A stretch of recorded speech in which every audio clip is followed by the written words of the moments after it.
Greetings, welcome to day 88 of Project Dig. Thank you for joining. Project Dig is a 2D multiplayer automation survival sandbox game that I am developing entirely here on Twitch and uploading all the VODs to YouTube.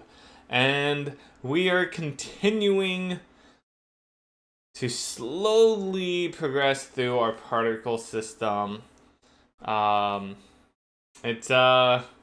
It's a little slow going because I'm only working on it like an hour or two at a time. But hopefully today we'll actually get a better chunk of time in. The wife just took the girls to a park, so hopefully things go well and I'm able to work through that and maybe even some of the nap time. We'll see though. So yes, particles. I don't want to spend a lot of time doing recap stuff because then I end up spending like half of the time I'm developing, recapping things. But pretty much where we're at is that we have this basic particle system, super basic setup where we are simulating the particles and having them just kind of do a little bit of stuff, not too much, and then we're trying to draw them. So it's just like simulate the particles, but like we haven't done all of the work for simulating the particles. First, we're going to try to get the drawing working.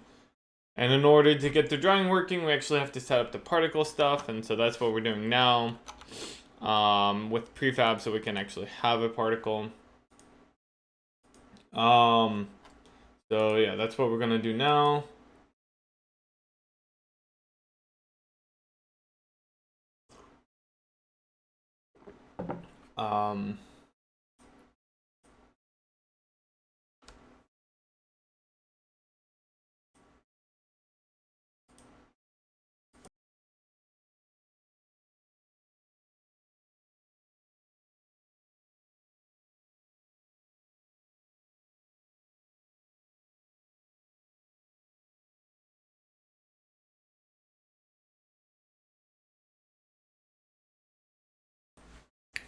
Apologies. Having some allergies this morning. Okay. So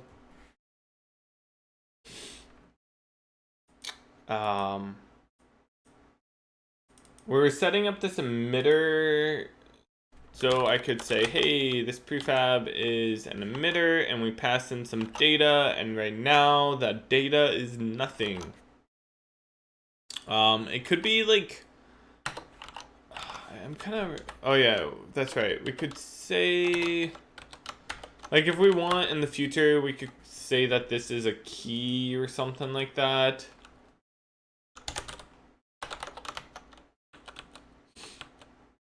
I don't know what, maybe we'll call it name, and then we could say like door particle. And so that way, you know, in the future, we could actually have it so that this would look up the door particle. You know, we could say, hey, let's get get data mass. I think it'd be like this, where we'd say, okay, let's get the name data mass. Oh, that's a proxy. Oh, right. It's valid. Name proxy. I kind of forgot how this worked. If name proxy are valid, yeah, valid, then what we can do, I guess we kind of like have to do this, right? I remember how to, I think we do it up here. Oh, we do it even here. Never mind.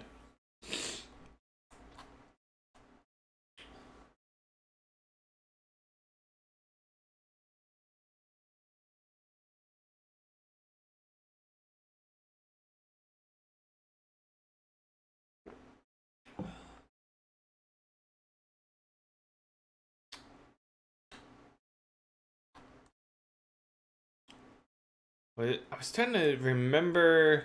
How do we know the name? It's like the key or something, right? Okay, so we have this prefabs. Haster name get by name. Okay.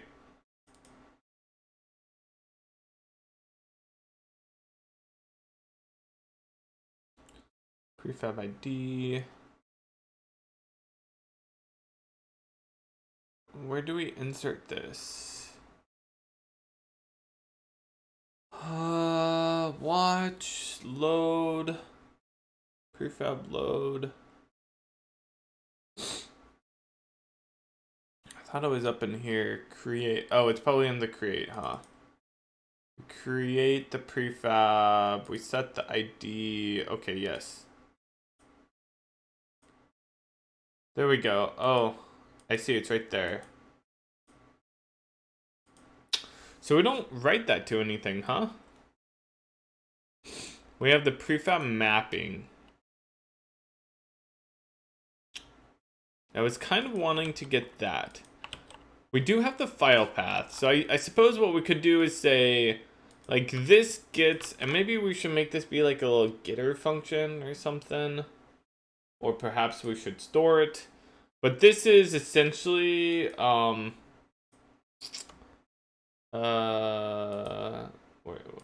we can go here. So like it would be door underscore particle. So it's the name of the file removing the .prefab. We look over here, we have like dirt.prefab, so dirt. So I was thinking we could fall back to that as the key. And that's something that I did a lot in Korea, and I think it worked out quite well, is like, you know, if we don't need to redefine things, or if we don't need to specify something because it's already used somewhere, then don't specify it again. Like, kind of, dry. Don't repeat yourself type of thing. So, like, we've already done that to some degree. If we are looking for the PNG file, we just say, oh, look for the same file name as the prefab, but as a .png rather than a .prefab. And so we probably do that somewhere in here, right? How do I get image path? Image path.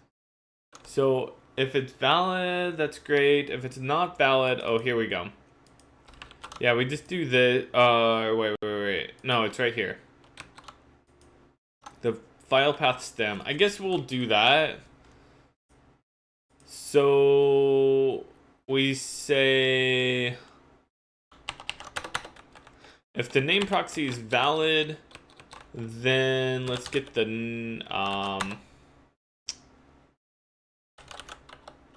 particle key is going to be equal to, I think we want the key of this. Oh, whoops, it'd be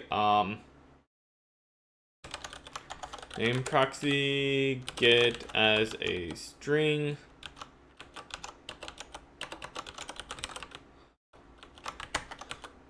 And we need to haster this.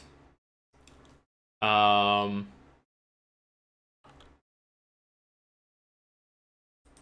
key is 32-bit, right? Yeah. And then otherwise, what we'll do, we'll say the particle key is going to be equal to haster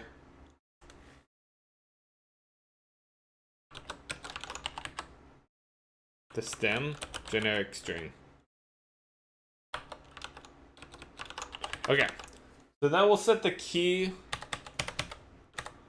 appropriately. That does mean that what? That's where things get a little awkward, I guess, because actually this key is being used as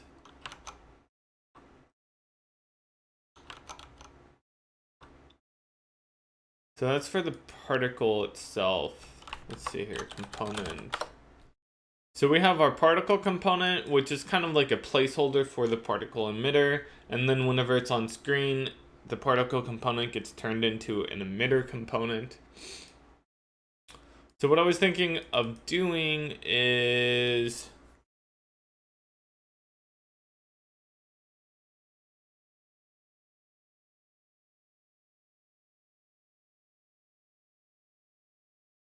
having it so that this could be almost more like an index. So whenever we make this conversion from a particle component to the emitter component, it would just be like it would go from some UN32 to a index. And so that way this would be like a hash lookup, but we only make that hash lookup once whenever we are converting it from a particle component to an emitter component. And so then what we would do is go do our particle stuff.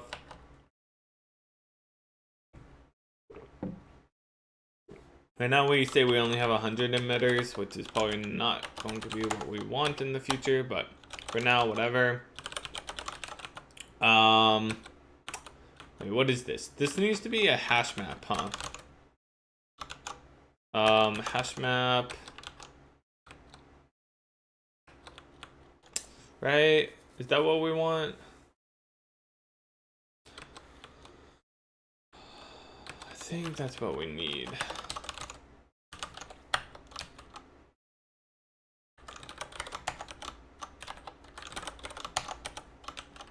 Basically going from a UN32 key to a UN32 index.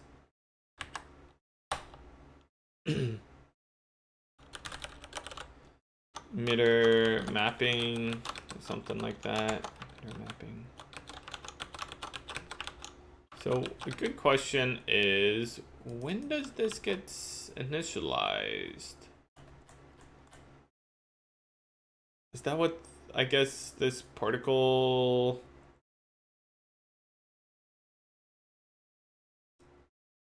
I don't know when that should be initialized, but for now we'll put it in here.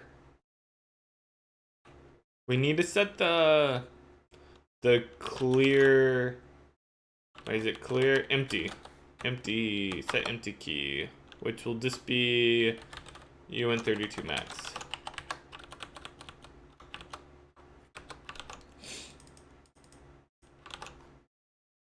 Okay, that seems fine for now. We'll have to come up with something else in the future, I think. Because what we want to end up doing is having like some database of emitters that we are using. And so imagine that like we have all the torches in the world, and all of the torches, or not just in the world, in the game, all of the torches use the same particle emitter. And so instead of having every single one be containing the data for the emitters, we actually just have one source of that data, which is going to be this emitter. And then the particle component is going to have a key going from this hash map key value to, or key to the value, which is an index going into the emitters, which contains the torch data. Should probably make a note of all of this. Key is hashster of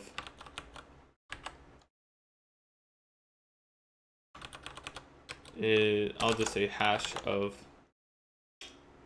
emitter name used to look up value, which that's redundant.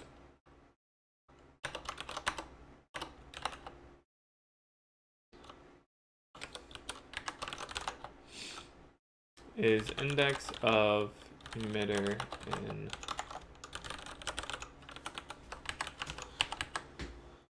okay. So that seems fine. This probably will change to be like a vector. I think so. Maybe actually I'll just change it right now to be a vector. I think it makes more sense. Okay, so instead of doing like get emitter, I think we're going to for now have a new thing. Maybe we won't worry about the copy for now. This let's say void add emitter, and it's going to be UN32T key, or maybe we'll even just do the name string name and then const emitter. And so then what we'll do for that is we'll add it to the mapping. So we'll say this is going to be haster of the name is equal to emitters size. And then so that's going to be the index. And then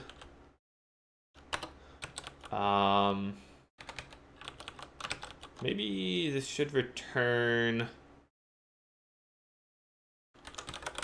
UN32T, which is the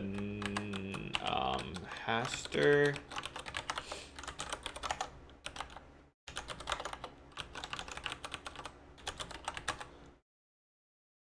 So we get the key, and then what we do is we're going to say that oh yeah, that's right. We just want to emplace back, I think, the emitter, or maybe it's not in place. Name and channels. Unfortunately, we have to copy all that. Oh well. We'll probably change this anyways. So we'll just push back this emitter. It'll end up being copied, but whatever. That's okay for right now. And then lastly, we want to return the key. So that will add the emitter. Let's get rid of that for now, or like change it. So we have add emitter. Oh wait, UN32T. That's the, we want to say that this is a string. Okay, so that should work. So we have this emitter mapping, and so one more thing we need to do is whenever we are converting this is here, the particle creator. So we get all of the particle components, and we're trying to check to see if we need to convert a particle component into an emitter component, and that's happening right over here. Right.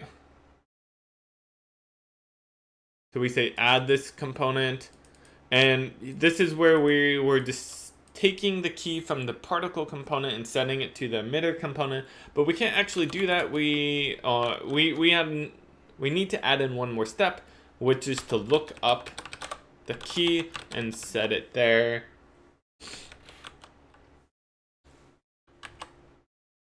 And we should probably assert that this exists,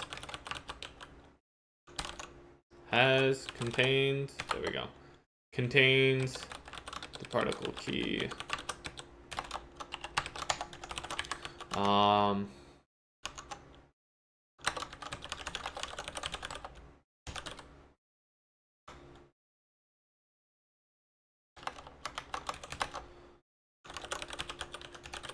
don't know how useful that is, considering it's going to just be a hash.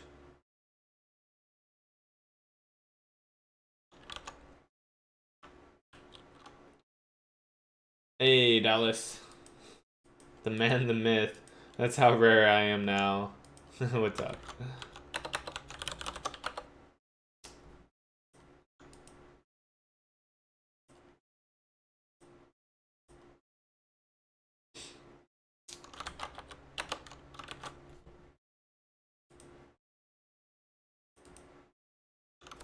Okay, so it says I don't like this because maybe this should actually be a size T, which kind of makes sense. I don't know if that, we'll just say, treat this as a UN32T. I think that's fine.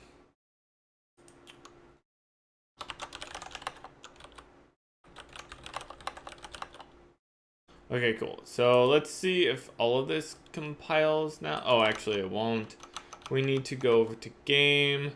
We were starting to add in a particle emitter. Here we go. So instead of doing this, we'll just create a particle emitter. And then say particle add emitter, and we'll say this is the door particle and emitter. Channels in place back.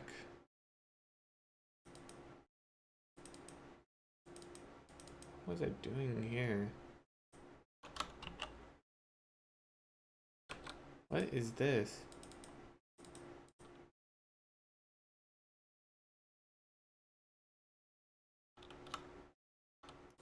That is wonky.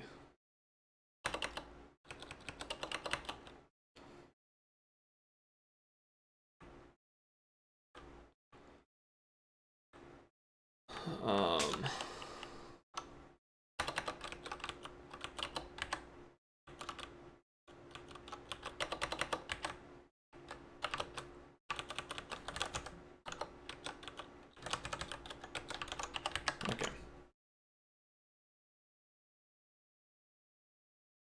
All right. So that should work.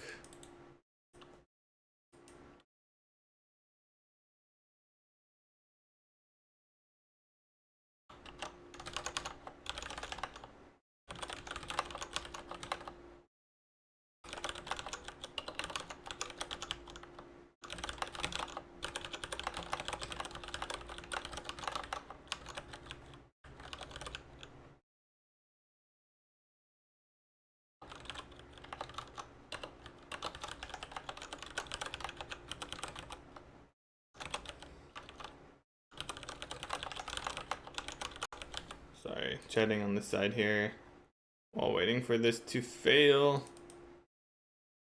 Oh, whoops.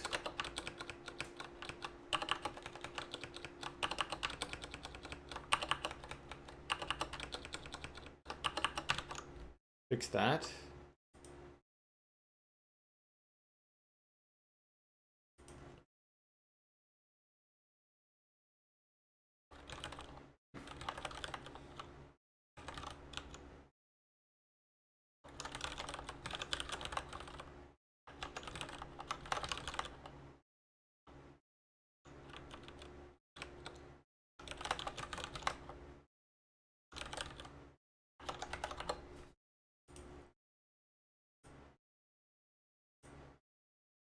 Stream latency is 32 seconds on my end. Dang, that is long.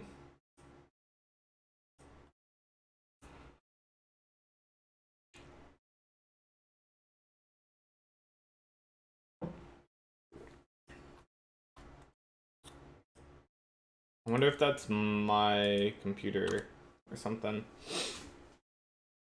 Hey, Jacomus, what's up?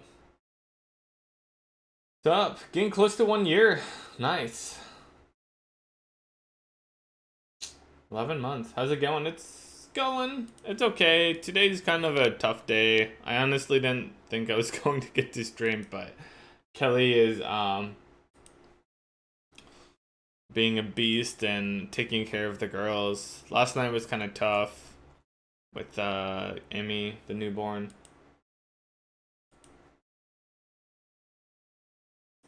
Yeah. How about you?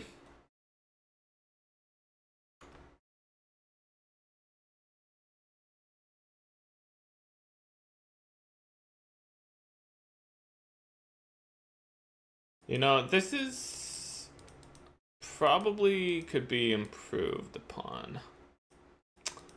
this random, because this makes it do a lot of extra work here. Which is cool for like some of them. Yeah, I don't know. I don't know about this. I might need to add in like specializations for it or something.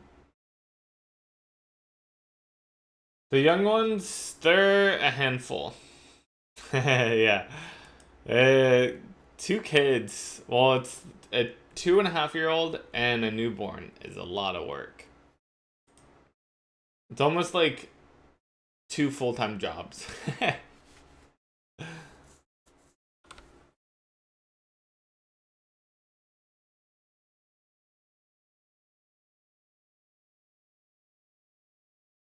Yeah, so Kelly and I we're surviving, but we're heavily relying upon coffee to get us through the days.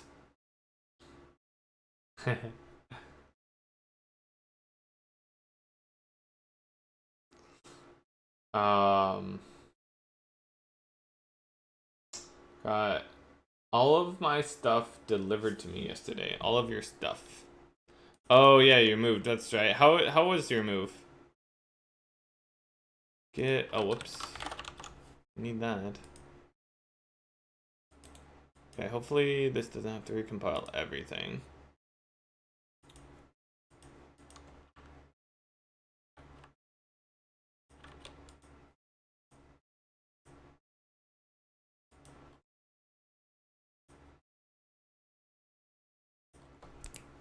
So we're just trying to get this all set up. So we have our over here.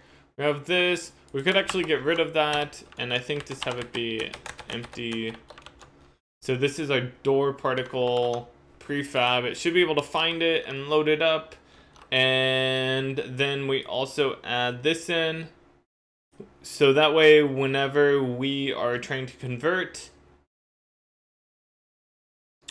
the particle component over into an emitter component, we will be able to find that door particle, which is this right here.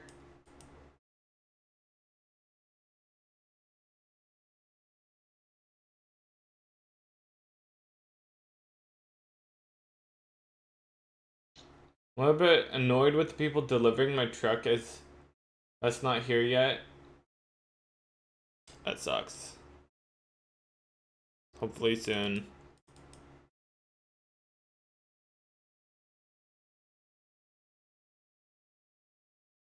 Okay, so this is a float, and this is an int.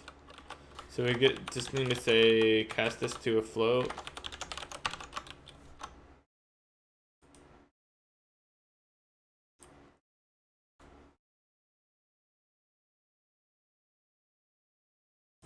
Okay, I think that's gonna compile now.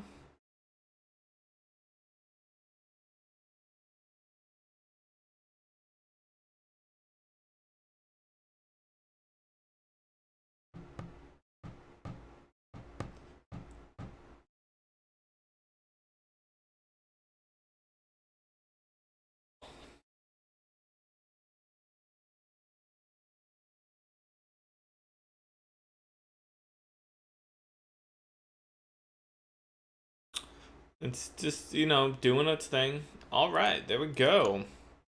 So let's see what's broken. Hey, salads. What's up? Yeah, fingers crossed. Yeah. Um.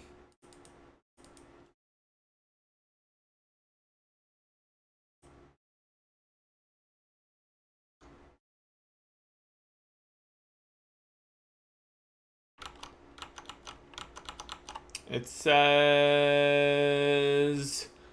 attempt to call field emitter. Oh. Um. It must be that this is not being initialized. Or, yeah, probably it's that I don't add it until here. That would be why. Okay, I think what's probably going to need to happen anyways is that I'm going to need to put this in particle. Maybe we'll just have a void initialize in here. Void initialize.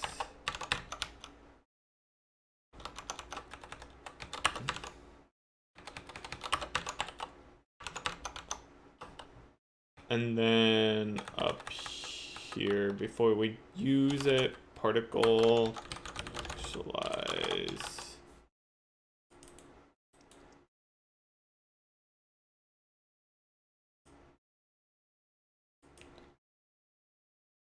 All right, we'll try that.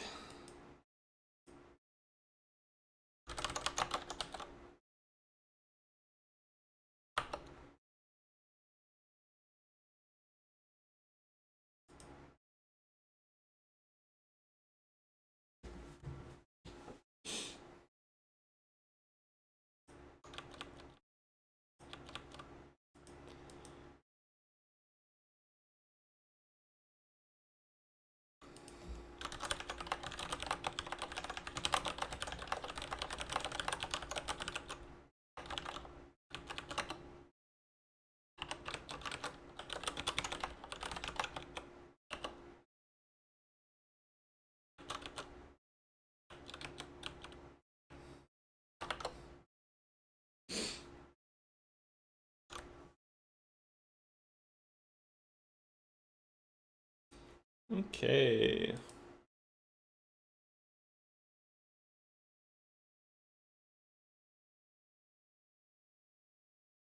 Recompiling. Why am I having to recompile so much?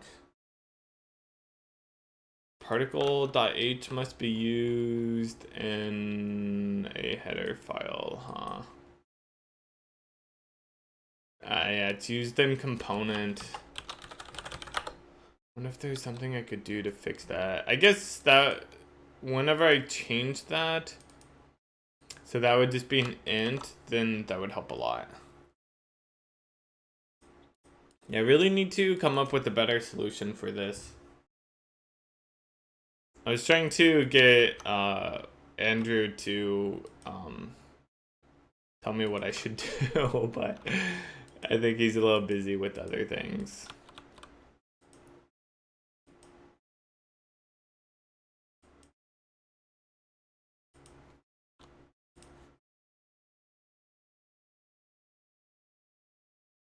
Man, I feel like we've been working on particles for way too long.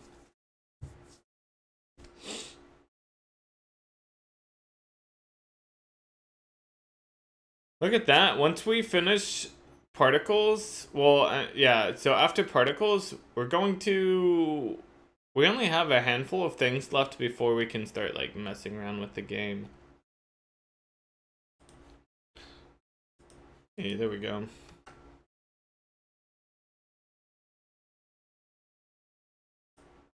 Nice. Okay, so it's failing to draw. It really shouldn't have any emitters, period. Oh, I see what's happening. Whoops. We need to go to world.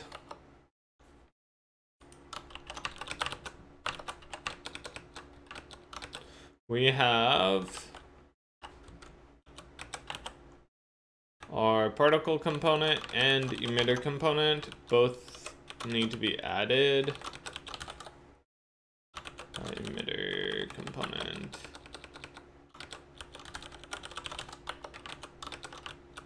Okay. Both need to be added here.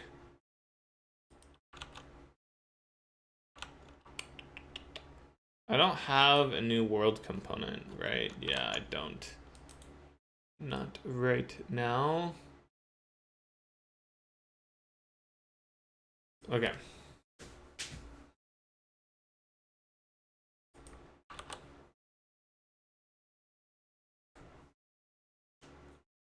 Hope you're doing well, Cooler. Particles are fun. They are. It's just it feels like it's dragging on because I've only been able to work a few hours a day every few days. So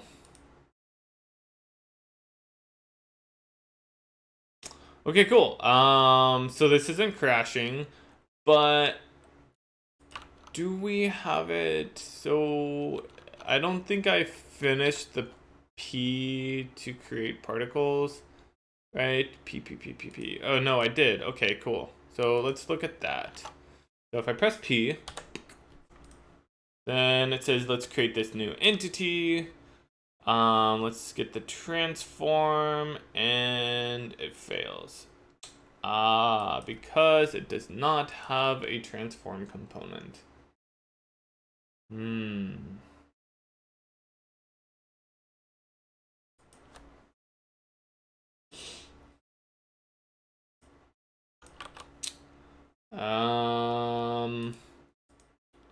Oops. How should I add a transform component to this? So if we go to prefab.cpp,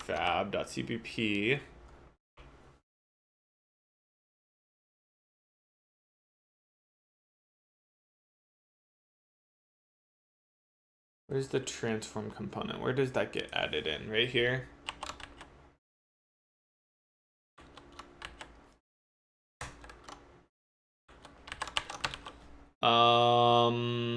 Okay. So let me check out something here. So this prefab, does it have a contains as an add function, a get function? Okay, so what happens if we already have it? Maybe no, attempting to add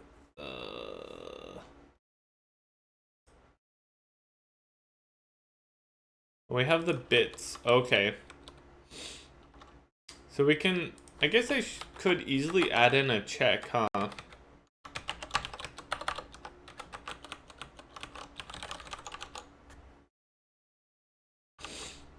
Contains bool.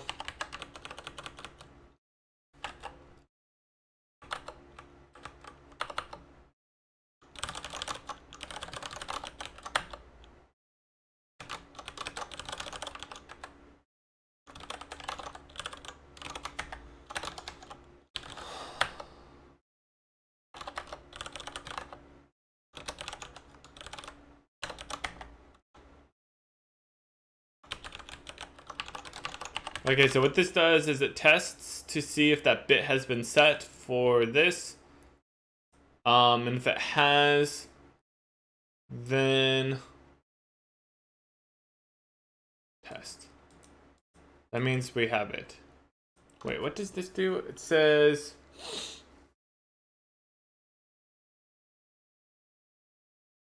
assert that it does not have it. Right, that makes sense.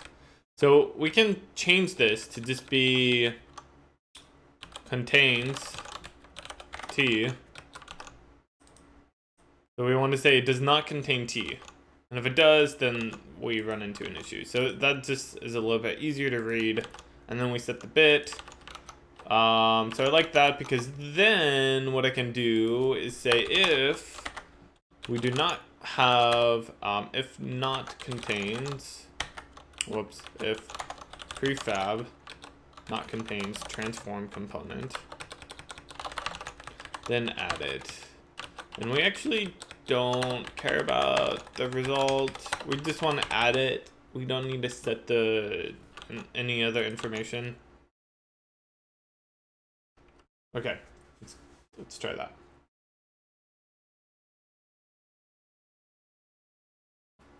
Oh.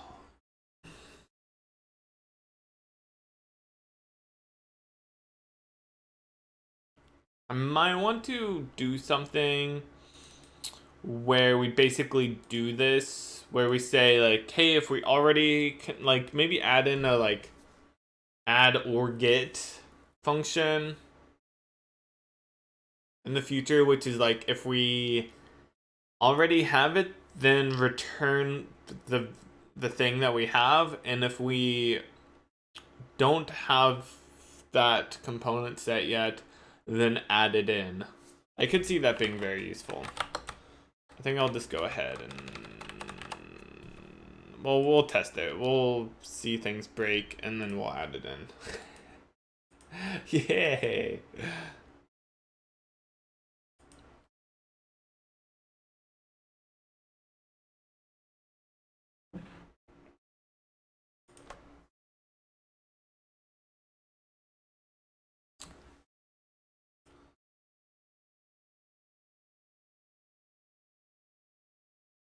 Okay, so let's press P and see how this goes.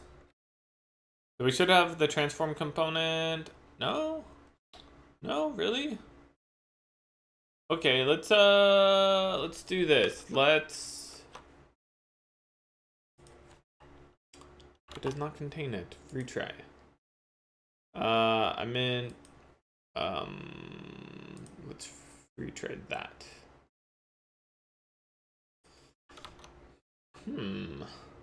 Why is that not? Oh, yeah. Okay, I know what's wrong. Ha ha ha. We forgot to do something kind of important here, guys. We don't have this emitter, and it actually might have been telling us inside of this right here. Yep. We don't have an emitter function. Okay. Yeah. So the problem is that I'll open up source tree and do it through there. We need to create our Lua files.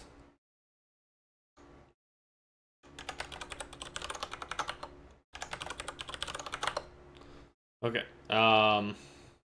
Man, there's a lot of changes. Okay, let's go to the terminal and I'm forgetting exactly what it is called. Lua exposed, that's it. No Python, what?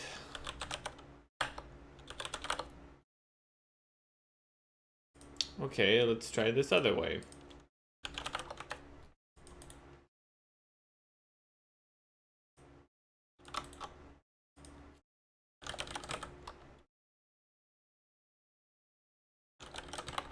Oh, okay.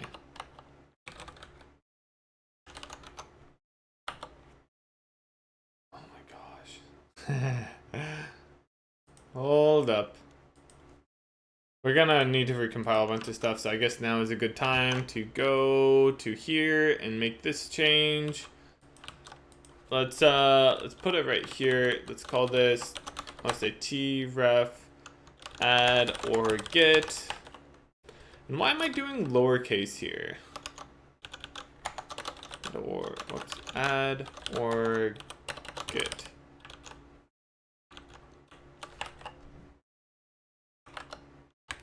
So that kind of does a mixture of these, where it will do if, oh whoops, probably should. Sorry, I'm kind of jumping around between a few things. Add or get. So we'll say if contains t, then we'll return get. I guess we could collapse this down, huh? Now that I think about it. This is really just a... Whoops. Tref. Return contains t. So if we have it, we want to get t. Otherwise, we want to add t, right? That's it. Add or get.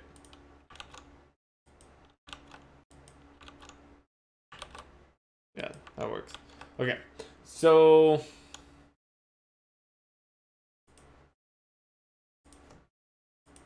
going back to here. I don't know why nothing wants to use Python. It's like Python does not exist. Why are you doing this to me? Does Python exist here? Ah, it must be removed from our environment variables. Lame. Okay, we'll just do this then. And oh wait, no, that doesn't work. Okay, fine. We'll do this.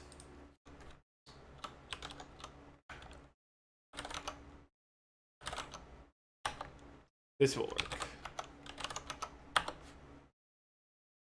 Missing used user type table in view.h.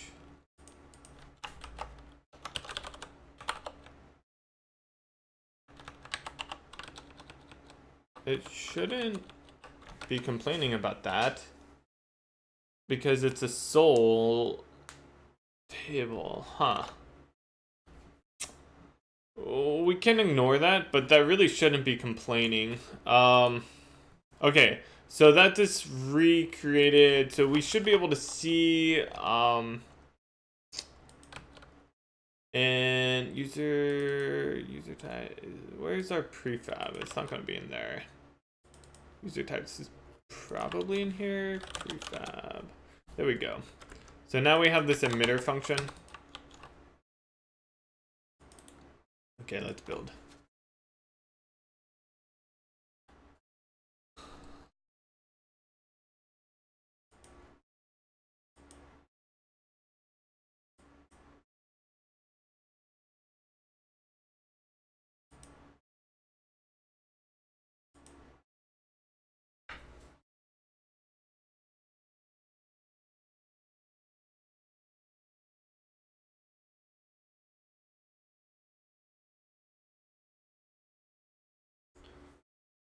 All right, so that's gonna take a minute. While we're doing that, we can go back to the roadmap and look at that. So yeah, the plan is that we'll work on the particles, we'll get that to a good state. Still might be quite a while, actually, especially if we decide to add in the in-game editor. That's gonna take a while. I'm not positive I'm going to do that. I did technically have down, where was that at? Maybe I got rid of it. Oh no, here it is, engine tool. Yeah, particle editor. So yeah, it kind of depends on if we decide to do that or not. Particle editor. And then I was thinking I could finally do the physics and the camera and then kind of cleaning up the world itself so that way, like, maybe making it so we can have multiple instances of a world, maybe. Not super, like, it's not immediately useful, but it will be, I think, in the future. And then we could kind of look at the terrain generation, perhaps, and get back to lighting. And then also think about multiplayer. And so we might, I don't know exactly what this is going to look like going through all of these, but it'll probably be the next few months of work there. And then at that point, we'll be able to just kind of focus, hopefully mostly focus on the game. There's of course like a lot of things that are still like, as I say here, prototyped or categorized as prototyped, where I don't know exactly what changes we're going to need to make to them, but I know that we're going to need to make changes, like the jobs and scheduler, that needs to be like greatly enhanced. Same with like Fmod. I probably need to like kind of go through all of these and get a better idea of what needs to be done with them in the future. Hey, Mr. Poundsign, what's up, man?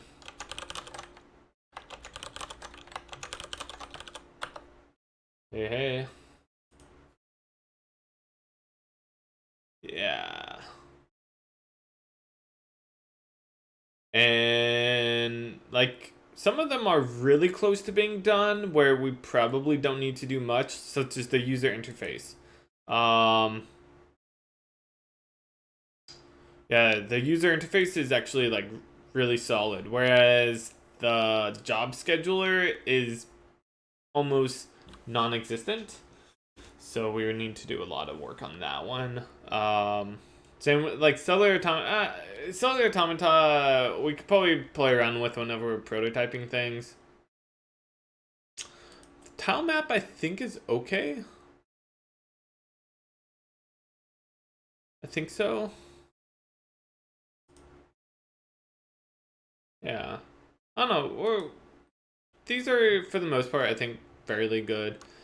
So yeah, probably a few more weeks, months, kind of depending on how much work I get to do until we kind of finish up this stuff, and then getting to the actual game.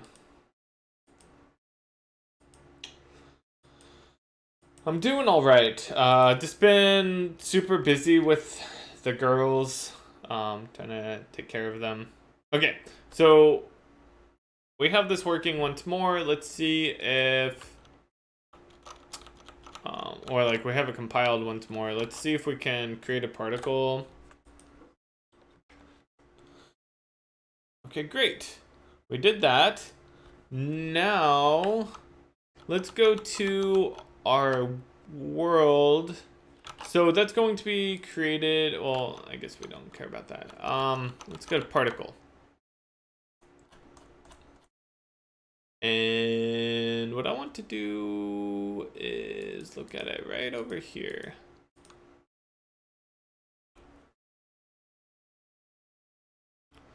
So, oh, we don't have any transform and particle component.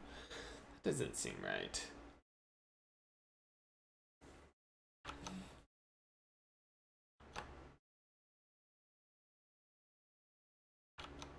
Wait. Did I add the wrong? No, that has a particle component. How? Oh, I know what's wrong. Okay, I forgot about that.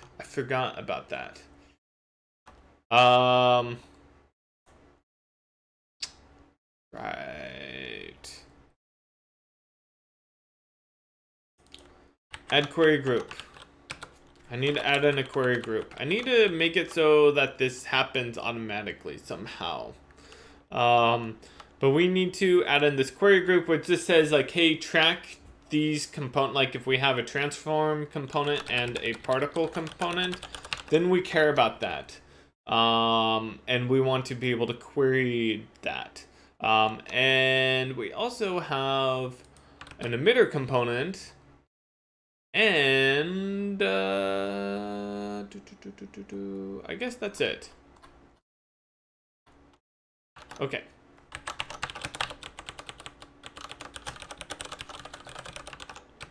When's TwitchCon happening? TwitchCon. Ah, the 27th. Nice. So 2 weeks? About 2 weeks. Excellent. You ready for that, Mr. Pound Sign? Actually, met a guy yesterday at the gym. Like, I was going to get a towel at the front desk, and he's like, hey. I'm like, what's up, man? And he's like, did you get that shirt at TwitchCon? And it's my, it's the shirt I wear every single day to the gym. It's, the Pharmacy 15 shirt with, like, Titan, and he's all muscular. It looks like he's, like, lifting some weights or something. And I'm like, oh, yeah. And start talking to him, and he's like, oh yeah, I've been to every single TwitchCon. And so whenever I saw it, I just knew that was the only place that you could get that that shirt. And so he started talking to me about that, and then he asked like if I stream. I'm like, oh yeah, I stream, and have been for the last 7 years. Okay, so we don't care about this until maybe we could set a breakpoint right here. Okay, cool. Now we have a particle. And so now what we're doing is we're saying, hey, let's add an emitter component. We did. That's great. Hey, look at that. We actually have a valid key. So we get the key. Hey, it's index 0. So if we look at our emitters, we can see that at 0, it doesn't have a name. I guess I could set the name, huh? That'd probably be good. And so yeah, the speed delta, oh, those need to be initialized to 0, huh? That's not going to work well. Awesome. And so this is, it looks like it's properly setting it all up. Set up particles on the channel. I don't think we need to do preserve is true. Right. And then we remove that. Okay, cool. That looks like that worked. We have a problem, which is that I need to initialize this stuff to 0. Oh, whoops. The deltas.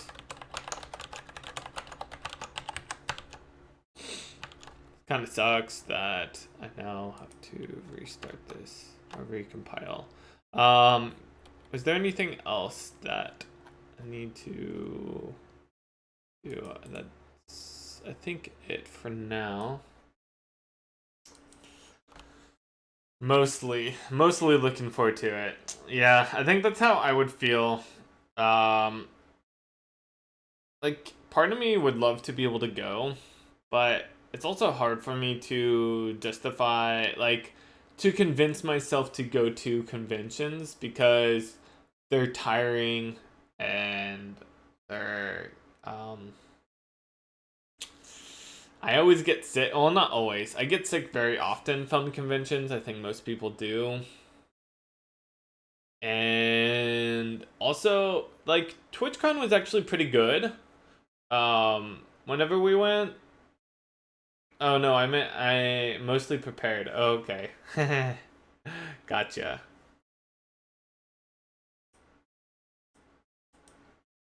Nice. Very excited to go. Yeah. Yeah, I like going. TwitchCon was actually pretty good. Whenever I first went, like the first like half day, I was like, why did I come here? This isn't my friend group. But fortunately, like I met up with you, Mr. Pound Sign, and then I found that there's a bunch of other like indie devs there, and so I was able to hang out with them, and it ended up being great actually. But a lot of conventions I go to, like PAX West or GDC, I go and it's me trying to meet up with people and failing repeatedly and being stressed out that I'm not being able to meet up with people.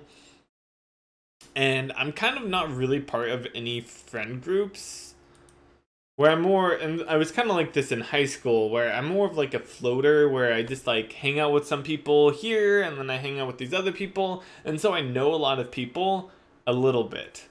Um, and so I'm not like really good friends with anyone where it's like I don't have a default group where it's like, oh yeah, I'm just hanging out with these guys 80% of the time or 70% of the time, whatever, and then I'll go branch off occasionally and like meet up with some other people. So I'm more of just like floating by myself, hoping to run into people, and that's just like not fun. Whoops. I'm not. Let me see what's going on here. Oh, we ran into an assertion. Okay, let's look at this. Break. What happened here? Particle creator.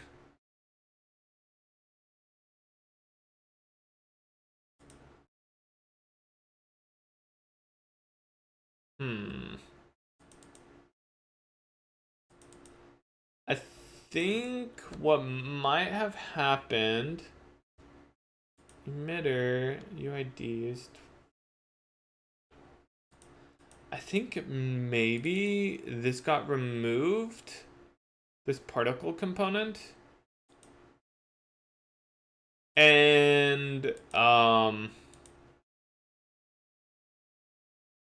it did not get properly removed from the group or something like that.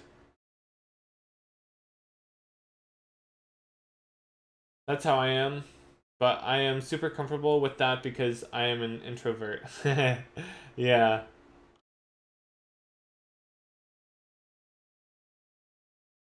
Oh, cool. You're bringing your daughter? That's nice.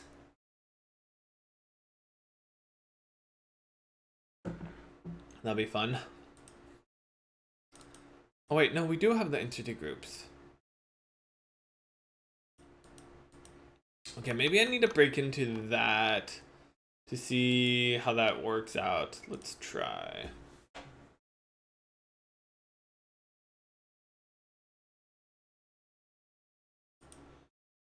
Just a little close to her.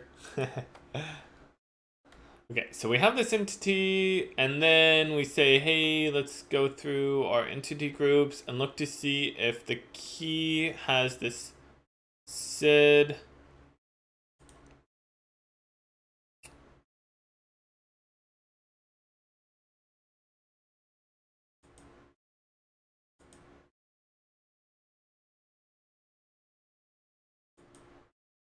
I actually don't understand what that is exactly. What is this entity groups? Okay, so it says, here's the group 1. If entity is equal to that, then erase it and break. This can't be right.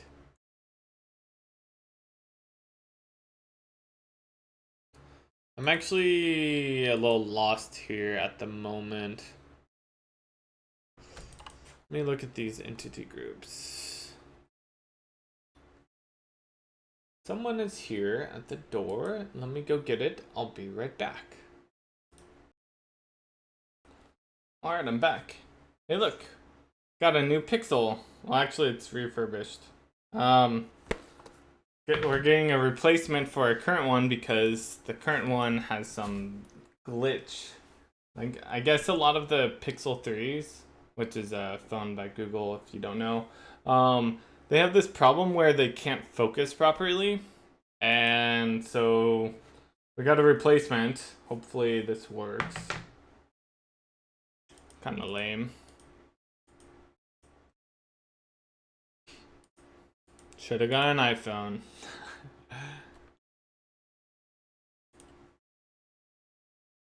Okay, so let's see here. Why do we break?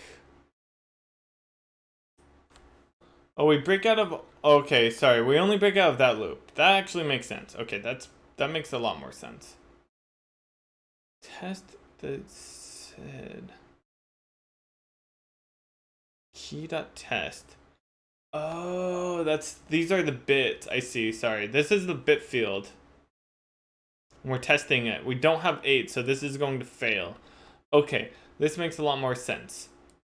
So what we're testing is bit 8. So we can actually see here if it's going to. So like this one, it does have it, so we're going to end up removing it. I don't know what these groups are exactly.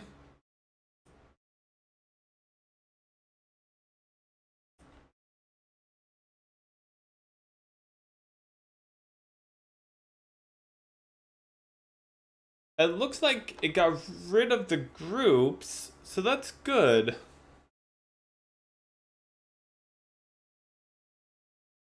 And then what we do is we make sure that the entity, we have that. We then destroy the entity from the pool. We say, let's clean that up. which does nothing, and then we decrement the count to 0. That's right. Don't really have to do anything with the move. We then erase that index. So that all looks good. Great. Does that screw things up here, now that I think about it? No, that won't. No. But I am curious. The next time we hit this and we try to do a query, we have the entity groups, component bits. Okay, so we get that. So what I'm looking for, here's the entities. Entities. It doesn't know what the entity list is. I want the query. Let's look at that. Huh. I guess it's empty.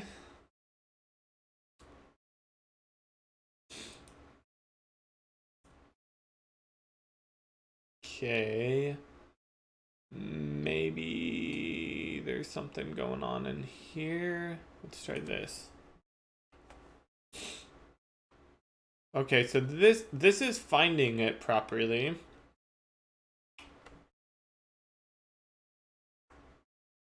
Channel lifetime. Okay, so that seems right. And then we decrement the lifetime. Emission time. Oh, whoops. Emission time should be set to something, huh? If it's less than or equal, well, we'll definitely hit that. Okay, so I kind of forgot to set the emission time to something. Whoops. That's okay. So that just means that every single frame we're going to be emitting particles, which is definitely a bug, but it's okay. So it says that we have 3 particles already, and now we have 6. I could see how this would get to be a problem because we're going to end up running out of particles. So then we say from 3 to 6, we're going to create new particles, add them in, do all that fun stuff.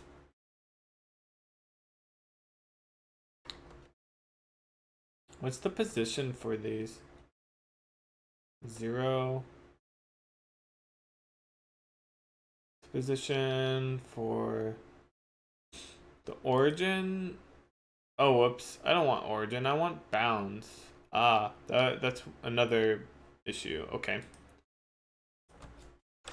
So we want bounds dot x. Wait, so where are we using position at exactly?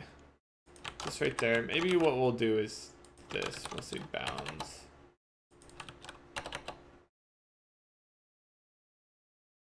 Okay. And we also need to fix the mission stuff here in a minute.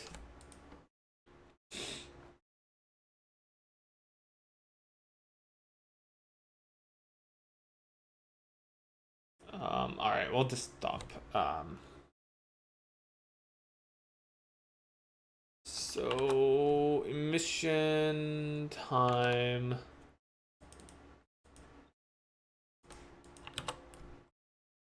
That's the frequency, right?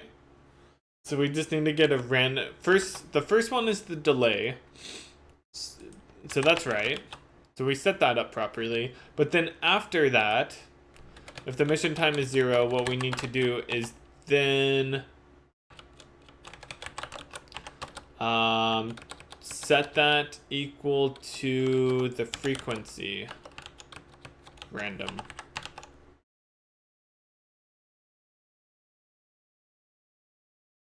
Is this standard font or for VS? I think this the standard font for Visual Studio. Yes, I believe so.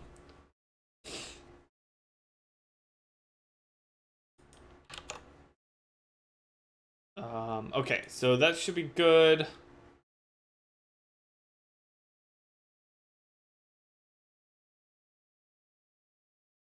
Okay.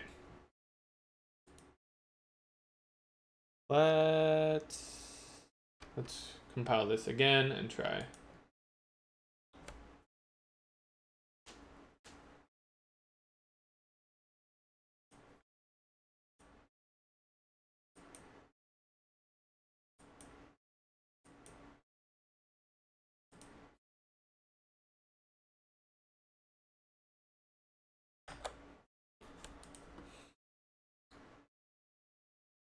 Okay. So emission time should be 0. That's fine. So then we go to 0 and then we set the emission time to 500. That looks good. So the first one, since the delay is 0, we immediately emit particles, which is correct. And then let's go ahead and jump down to here. So we iterate through all the particles and we update the life of it. That's how long it's lived for. If it's less than, that's right, the percentage is 0.05. So it's lived 1/5 of it, or 5% of its life, not 1/5. Angle, direction, speed. So it's not moving at all. Oh, this is wrong. That's supposed to be added. Whoops. Okay, so we need to fix that. So, whoops. How did I get that all so wrong? This one is right, but whatever. Okay, so we missed a lot of plus equals here, huh?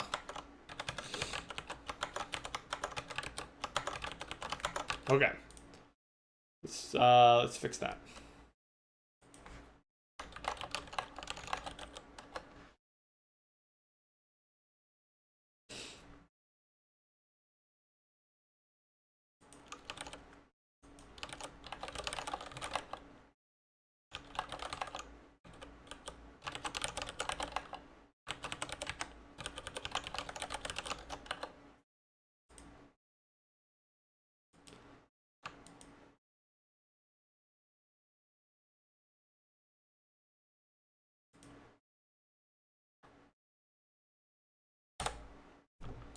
I kind of forgot what I was doing for a moment.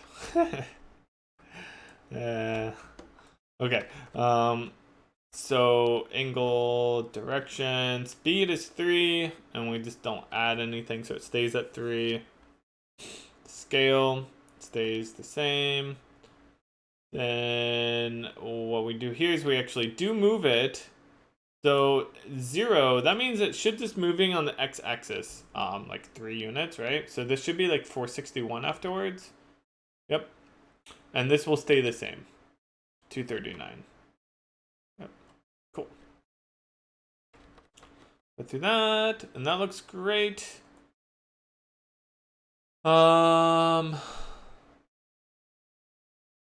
Cool. So now let's go over to the draw function because I think we got that update all fixed up.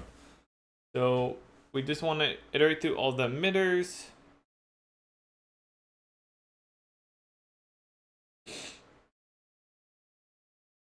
Program, which is the default. Get the texture resource. Yep. And then final state particles 1 and 3. That looks fine. We say, hey, is this already added? It's not, so then we add it.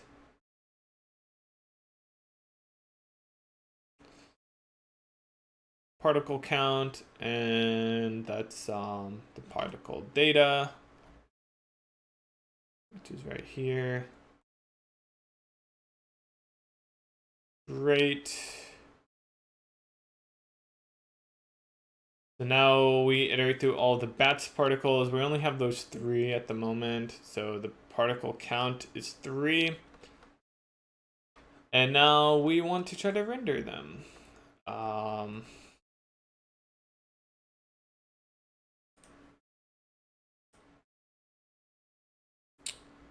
Okay. 24, 24. We set that up. That's 0, 1, 0, 1. That's all right. Okay, that's 12, 12. That looks good. We offset it.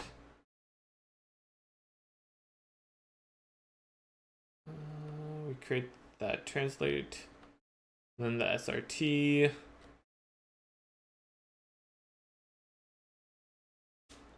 And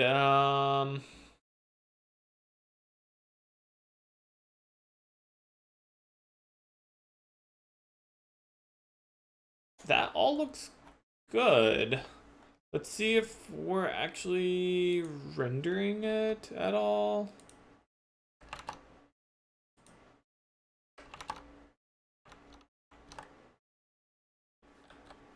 I don't see it though.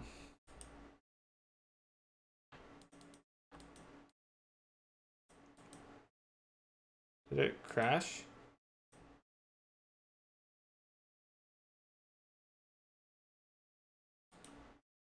Oh, it did assert. Okay.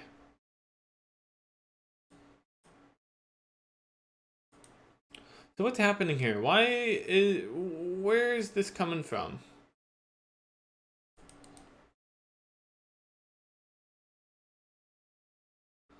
What's this entity? This is 912. Okay.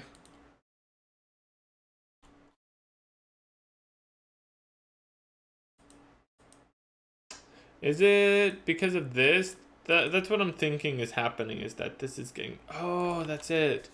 But we don't have a reverse... Ooh, I see. Okay, that is what the problem is. Okay, so what's happening is that we're setting the emitter key on the particle key, but those aren't compatible. And then whenever we try to create it again, it gets screwed up. Do we actually want to do that? I guess so. We need to. Yeah. So I guess what we need to do here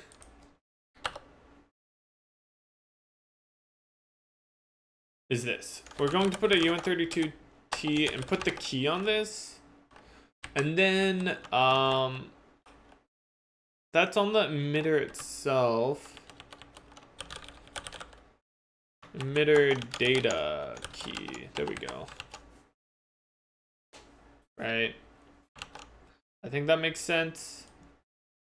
And then up here, whenever we add the emitter, we're gonna push back this emitter, and we'll just say that the key, I guess this can't be a constant anymore.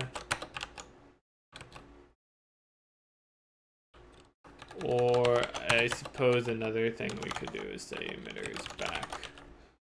Key is equal to the key.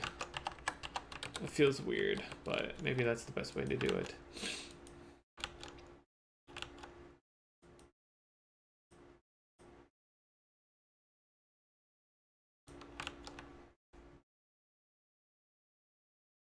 Okay, so that way we are properly setting the key on the particle.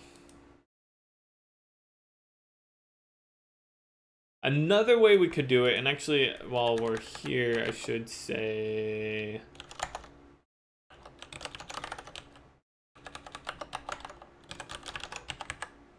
Okay, let's do it like this. I almost feel like...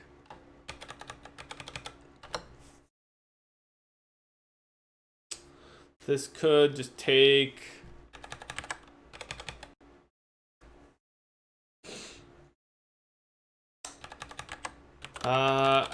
we're probably going to change this in the future. Yeah, I'll just add it in here. We'll just say emitter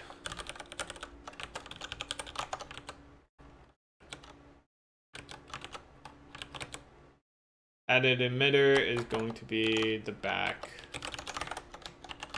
and then we'll do it this way. I don't know why. I just feel weird doing it the other way.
Compiling.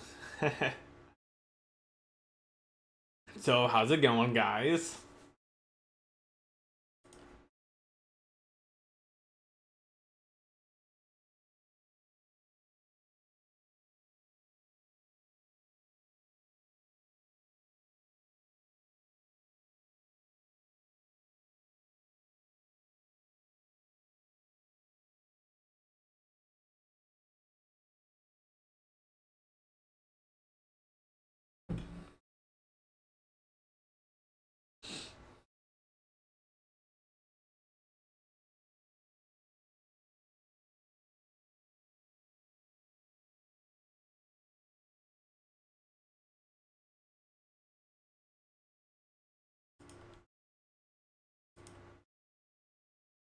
Working on some regex.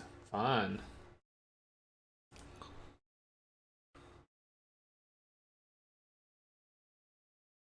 Okay. Hey, did you guys see that? I saw that. It was a thing. It was very short-lived, but it was a thing. Okay, so actually, like in this case, I kind of don't want this to be preserved.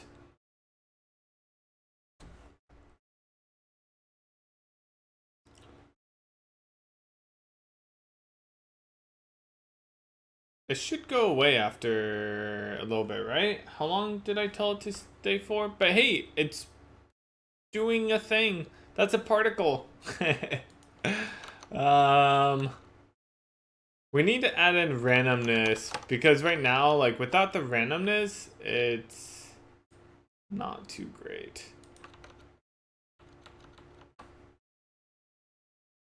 It's, you know, there's no, it doesn't really look like a particle so much. But that's actually a huge step.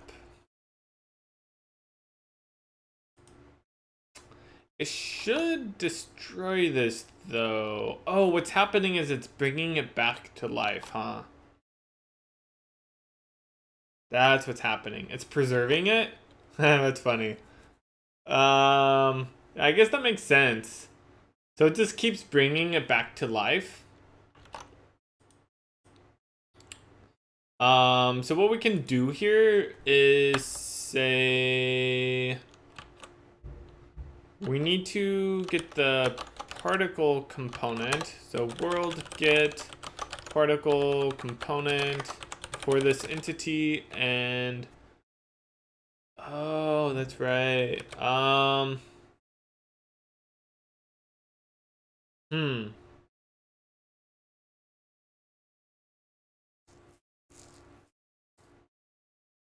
I see.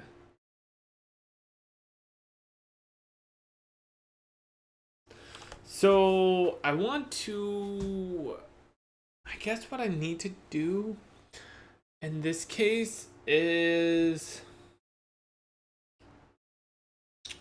so we have two options. One is that I preserve it, and the other is that I think what, so wait, let me go to the component itself. Okay, so one thing we could do is add in a preserve thing here. Another thing we could do is make it so that we are creating an emitter component directly, not a particle component.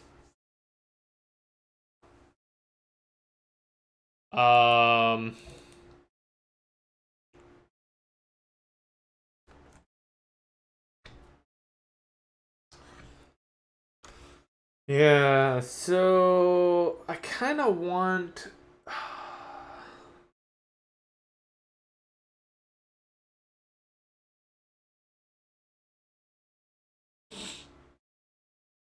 what if we do it like this?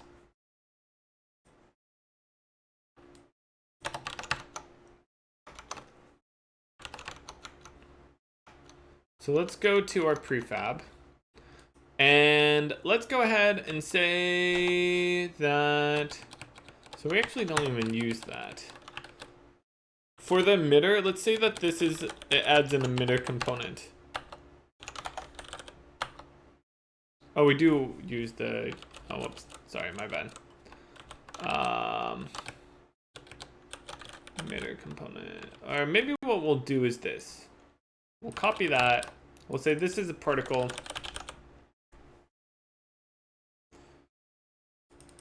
I don't know if I like that, but we'll try this for right now.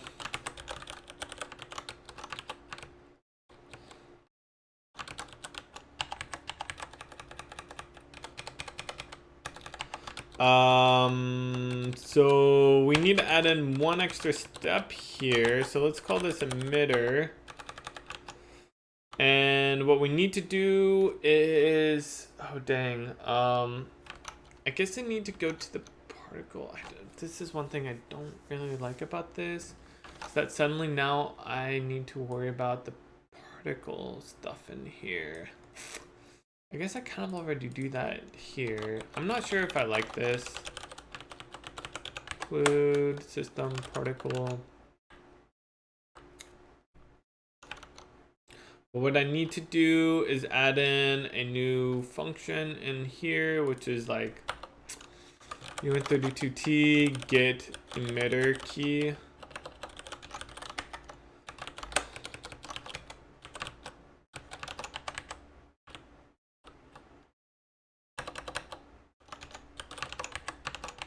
Emitter key. I think that makes sense.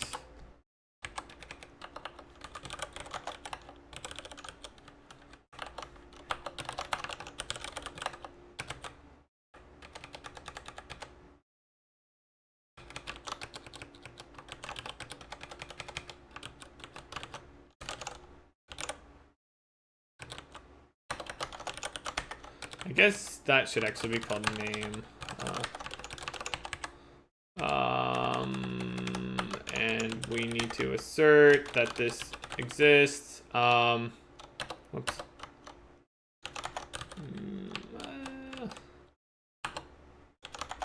Inner mapping contains the name, otherwise, no emitter exists for name. Assert log. Okay.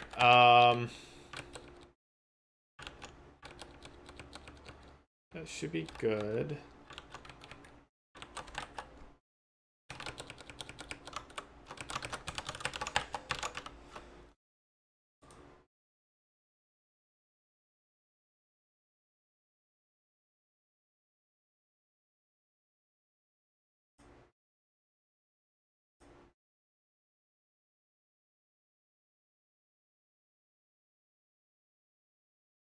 Oh, whoops. I see. My bad. That's what I was complaining about. Okay, there we go. Alright. So now we can over here say get emitter, or do particle get emitter key. Particle get emitter key. Okay. So now what we're doing is we're basically saying that we now have two different. We have a particle component thing, and then we have the emitter. So the emitter is not necessarily preserved, and actually by default it's not preserved, so it's like a one-off thing. So we can have like let's say that we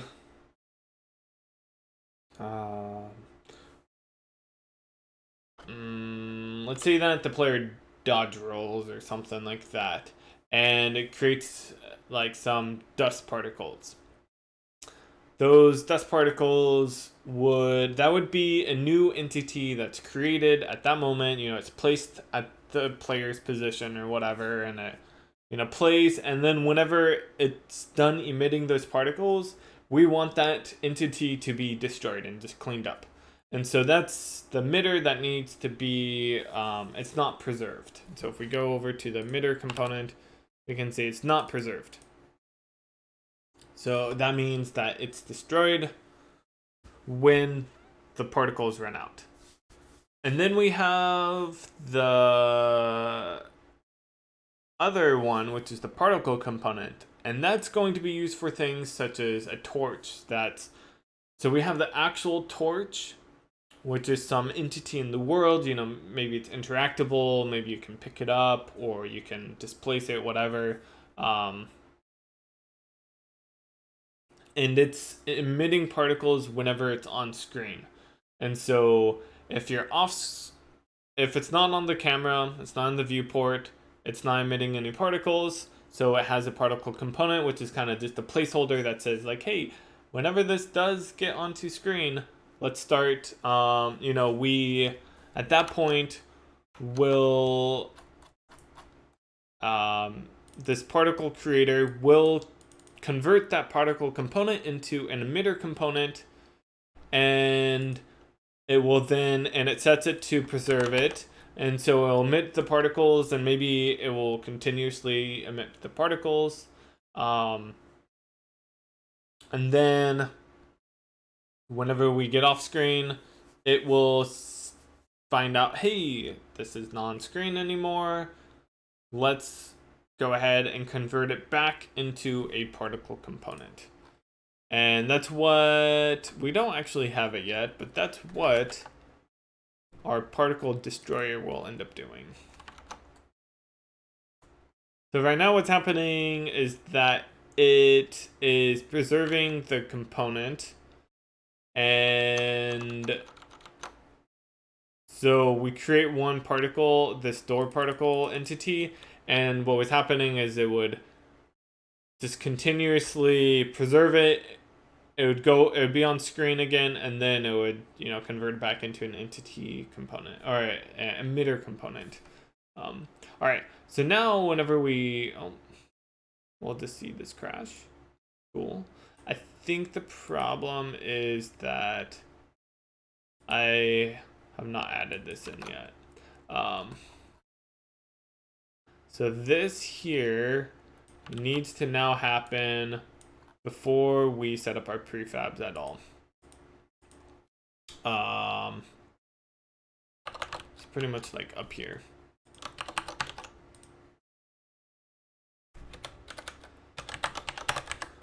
Particles need to be initialized / loaded before prefabs.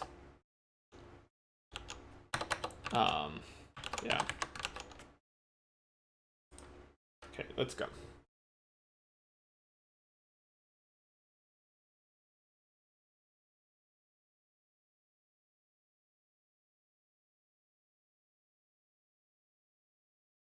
All right, press P and it breaks. No, regression.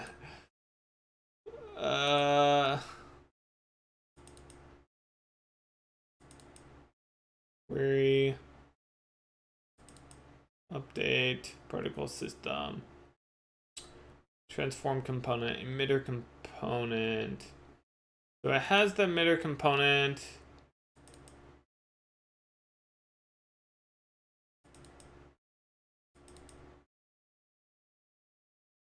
Get.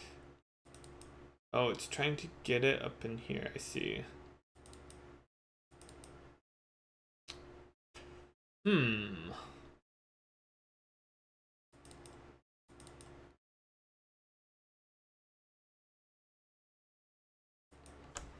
Okay. I mean, that makes sense.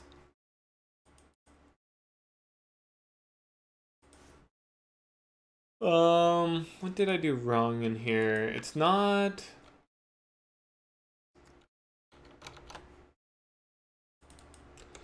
setting something up right. Emitter. Maybe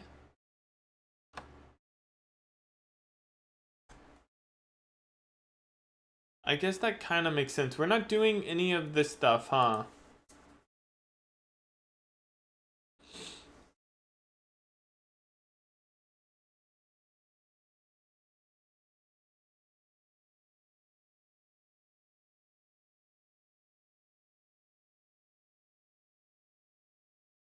Yeah.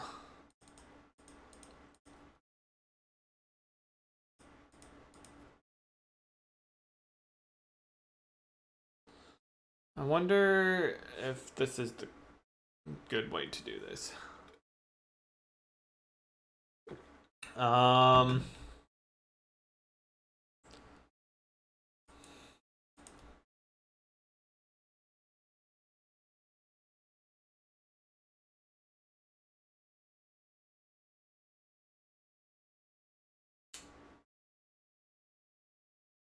Huh.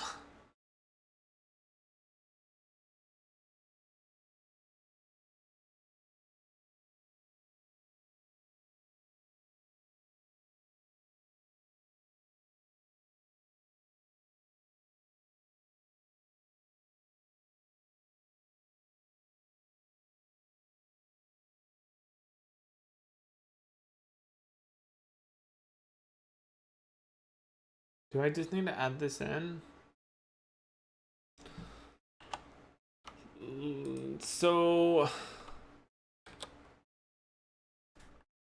I don't actually have a get emitter at the moment. I don't know if I want to add that in. So the problem right now is that I think there's maybe two problems. One problem is that we're not doing any of this stuff. I don't know about the other problem though.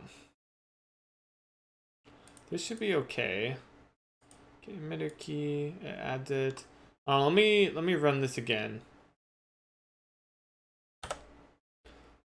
Now it broke at a completely different place.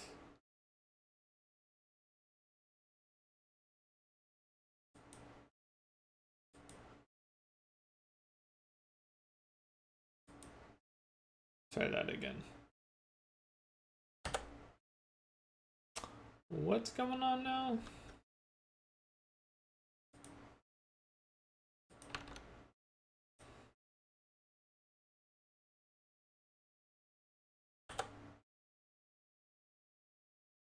Okay, I don't know what was happening there.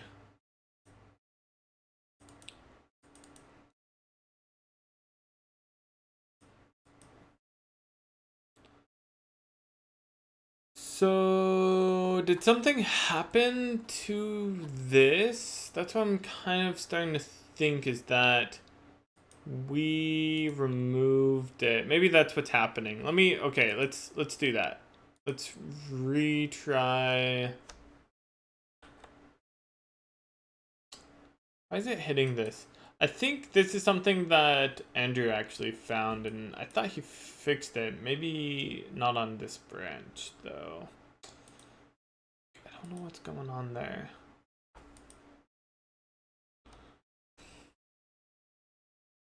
If it hits it again, I'll look.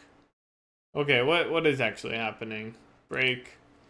It's saying that it can't find this handle. Okay. So it's trying to draw this particle.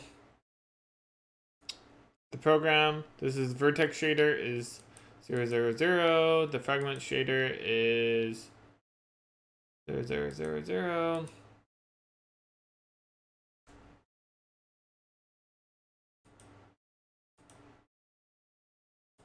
And so whenever we try to get the program, get shader,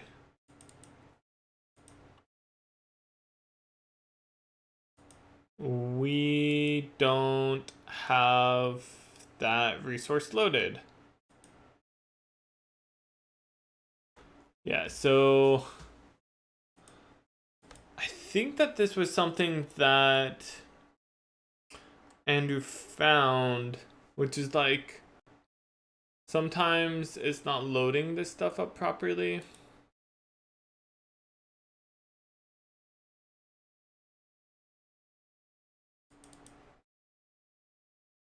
Oh, wait. Channel. Oh, duh. Wow.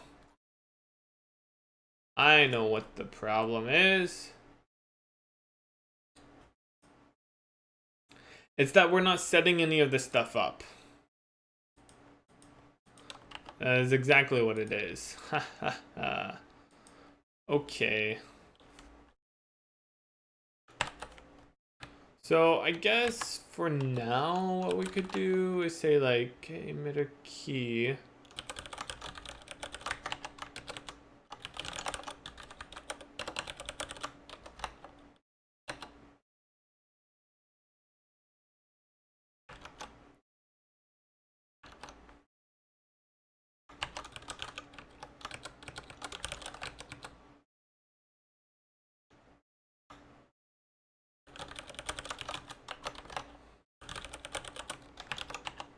Maybe I could do it like this.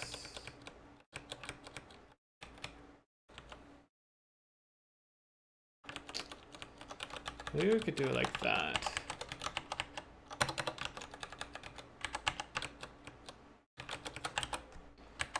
Instead of the get emitter key, we can set up the emitter.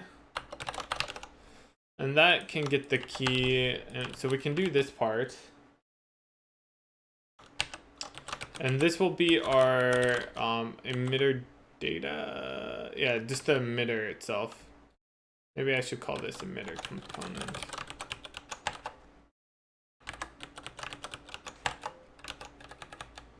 So this is the emitter.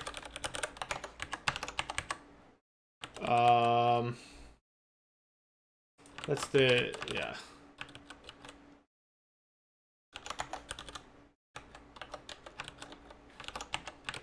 Here we go. Oh, you know what? Actually, wait, hold up. This is going to be the index, right?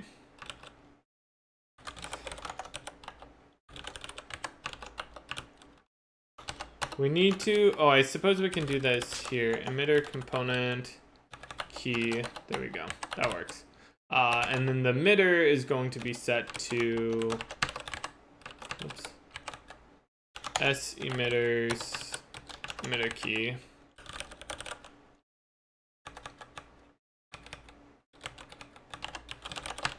Okay. And then we can now basically do this.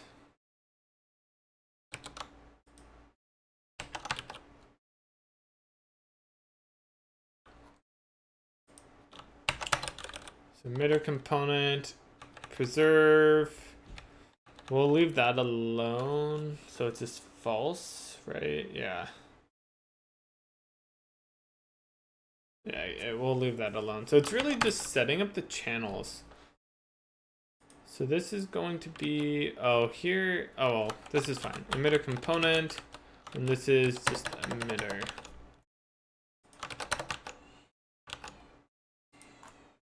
So then we could also, this has, okay, I guess that's one thing that sucks about this is,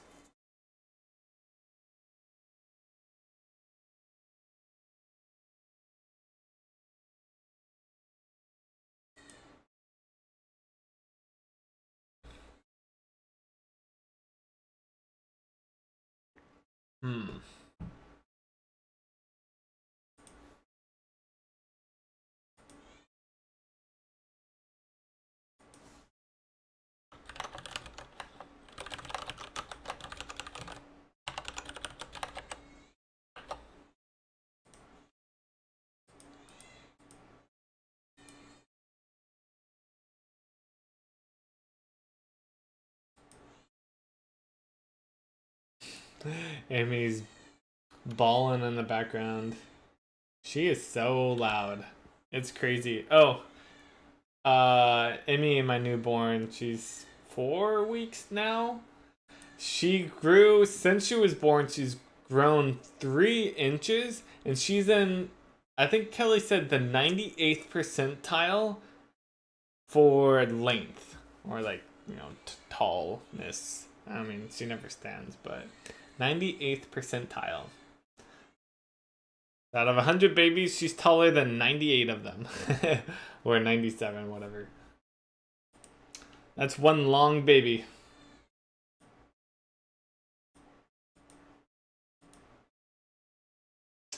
It would be nice to... I might do this.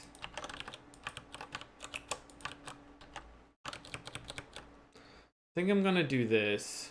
Return game emitter key. So that way we can keep the emitter key. Okay, wait. Oh yeah.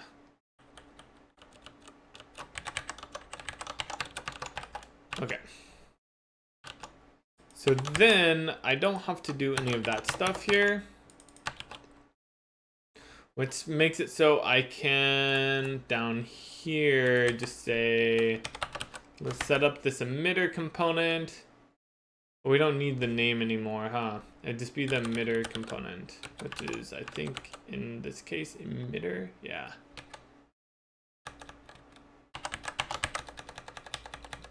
We don't need that stuff.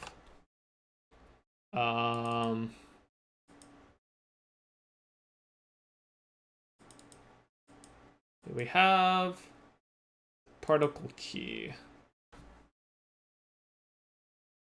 I guess actually what we could do is pass in the particle key, right?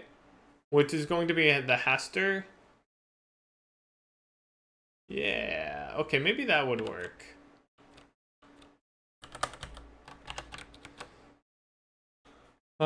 Particle.key.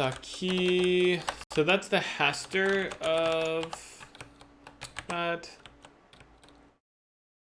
Right? Is that what I want? Because then we could set that up as well. We could do this. Yeah, okay, I like that. Technically, we could do this as well. Okay, great. Which kind of actually means that we could now just put this over here. Beautiful. We don't have to preserve. Oh, I guess that's true. Because I do want to do that. Okay, so we'll just do it like this. We'll have 3 lines there. I could pass in the preserve. I don't know if I want that. Okay, so then that means that here, what I want to do, this is emitter component dot key. This is going to be, instead of the name, we want the key, so it's a UN32 key. And so we're gonna remove this particle dot key and just have it be dot key. Great, and then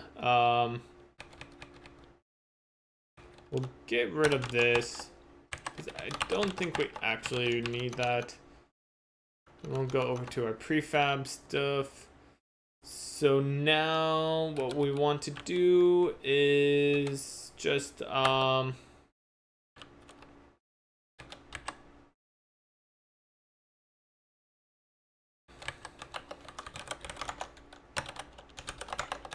think we can do it like this, right?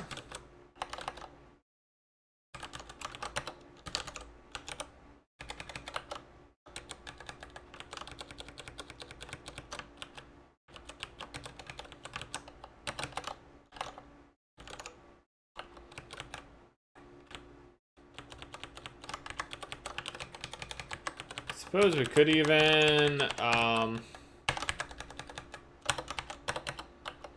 emitter.key, and yeah, so with that we could put this inside of the haster, huh? So it'd be more like this, right?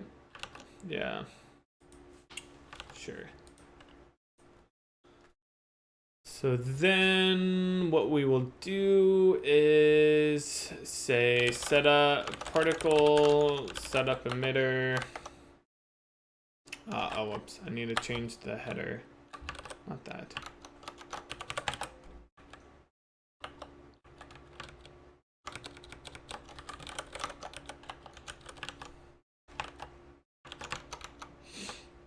So this will be key and this is emitter. So now we are setting it up. And this should be fine. Oh. There we go. Okay, cool. So that should... Syntax error. Syntax error. What's wrong with this? It does not know what emitter component is in here. That's okay. We'll just say struct emitter component.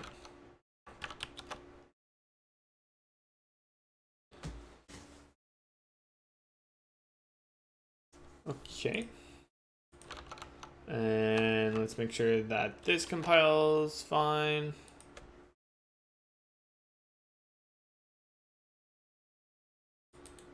Great.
Which physics engine do you use? I actually don't have any being used, and we don't have any physics even. That's kind of, I think, next on where I played is just trying to figure out the physics stuff. I looked at a bunch of things. I considered doing our own physics engine as well as using something like Box2D. I really don't know what I'm gonna do yet. Probably roll our own. but that has not happened. I like started to work on something, but I was having some challenges with it, and I just decided to do some other things. Dang, this is still running into an issue, huh?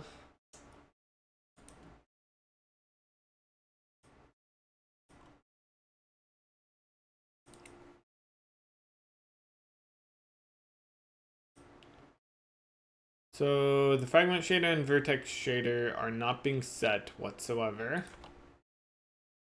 But I do set those, right? They're being set right here. Okay, let's take a look at this. I'm doing something wrong here. Like something is not being set properly. Okay, so we can see that this is set to 0, 0, 0. Wait a moment. That doesn't seem right.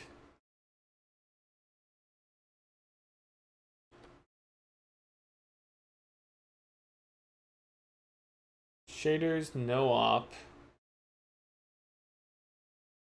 Why would we be getting no op shader? That does not seem right whatsoever.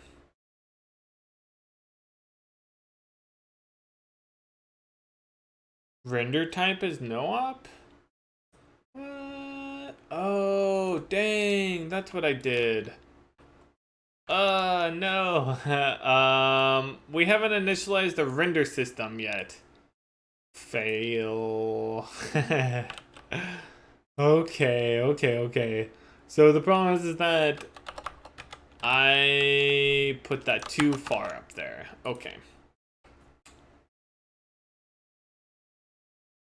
Is a prefab like an archetype?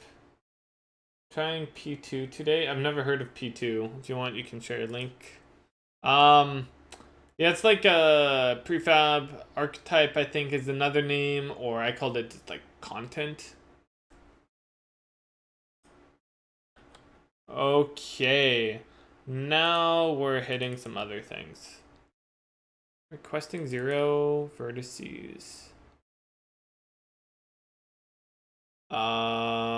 So why the heck?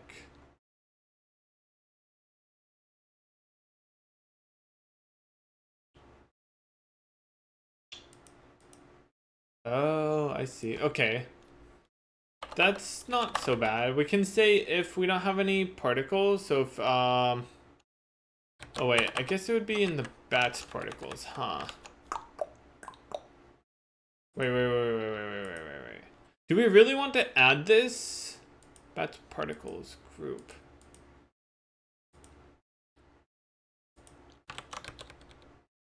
So let's say that the channel does not have any particles. We shouldn't be adding it then, right?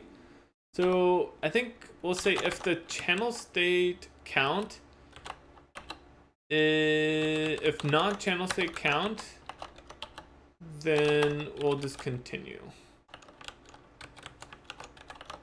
Right? And maybe we should be doing that way up over here.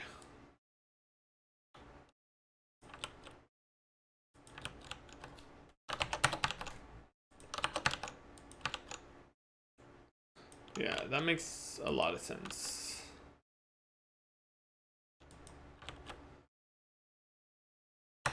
I think I'll actually just say if it's equal to 0. That reads a little bit better. I'm surprised you never heard of P2.js. Oh, yeah. That's probably why. I have never programmed with JavaScript. With games, at least. Okay, I lied. I take that back. That's right. The UI for Korea was HTML and JavaScript for a while. That's cool. Rigid body.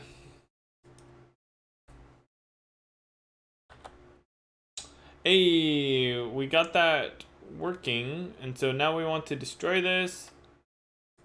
So we are destroying it. And I think this is where it was running into issues, right?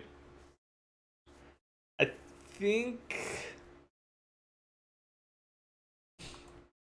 it's because we don't remove it from the groups, huh?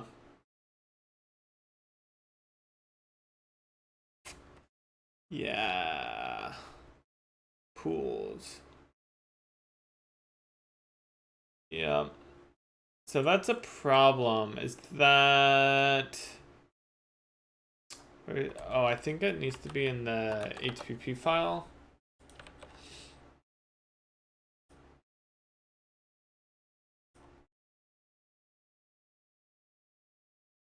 Add. Good query. Nope. It's not in there. Where's our remove? There we go. This right here.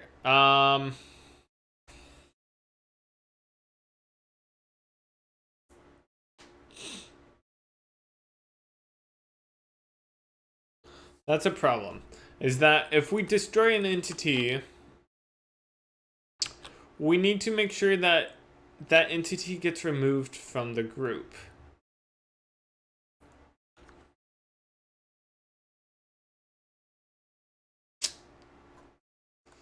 Yeah.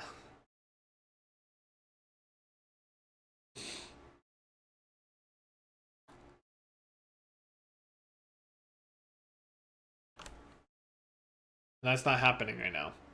So I believe we're gonna run into a crash here again. Yep.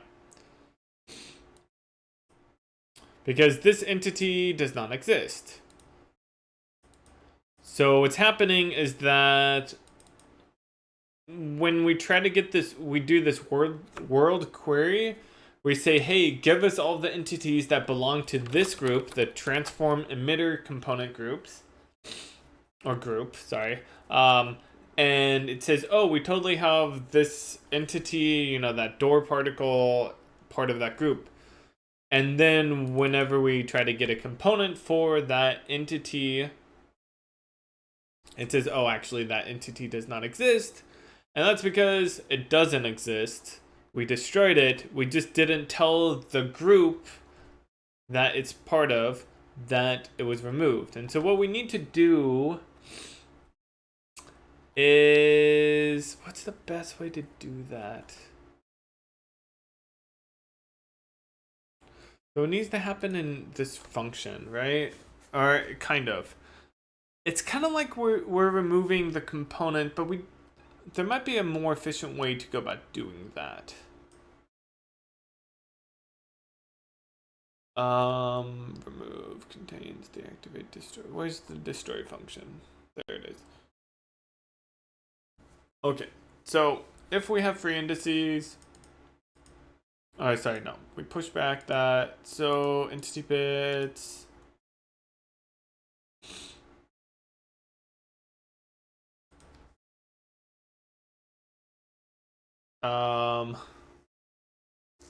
So let's see.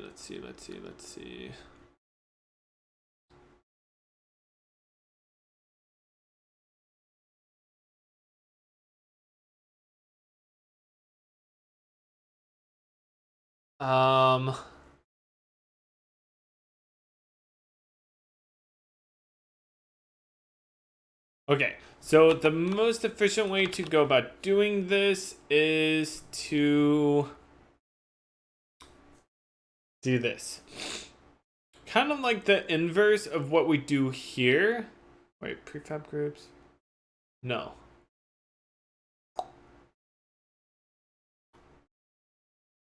Entity groups. Where's the entity groups? Create.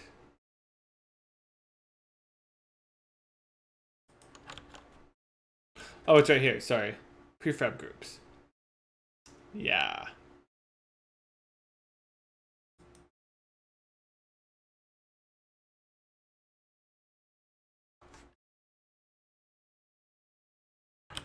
I kind of cheat though with this. That doesn't work. Okay. This is tricky. Bits test I. So what we need to do is iterate through all the entity groups and check to see if our bits contains our current bits. So the bits is the components. If the bits contain the key, does that work? No. Is there a way to get...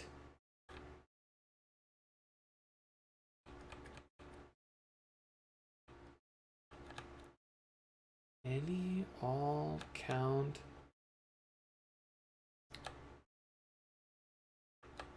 to u long.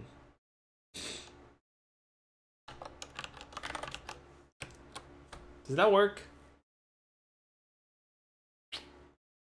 I think so. What that says is, hey, does our current component have all of the components within this entity group? And if it does, then what we need to do is find this entity within the group. This kind of sucks that we have to iterate through the whole thing. Ugh. Until we find it.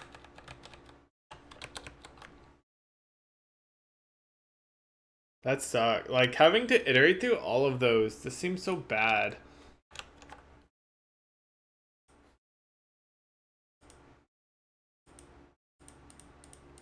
It's kind of expensive to, like, having to keep track of all of that stuff. Feels bad, man. Well, that will fix it at least.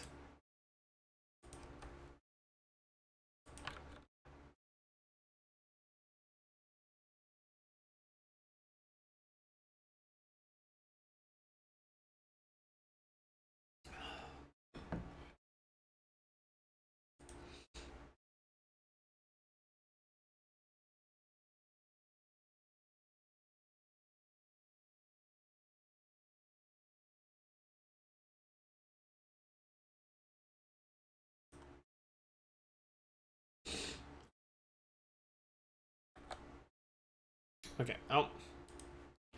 No. Okay. So it says here it doesn't like that. What's wrong with this?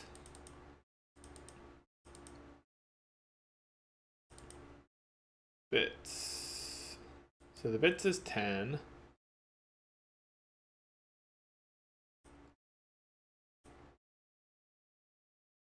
Test. Oh, that's converting it over.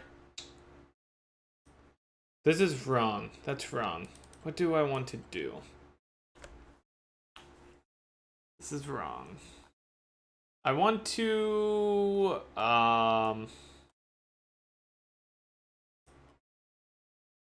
that's testing a specific bit. I don't know what I was thinking there. This is really wrong. I want to just do an AND operator, right? Is that right? Because what I want to do is check to see if all of the bits in key are... Sorry. If all of the bits in bits... No, wait. If all of the bits according to key are set in bits, is that... I'm not sure of the best way to phrase that. Do I do any AND operators in here? Because I think that's what we need. Yeah. Oh, here we go.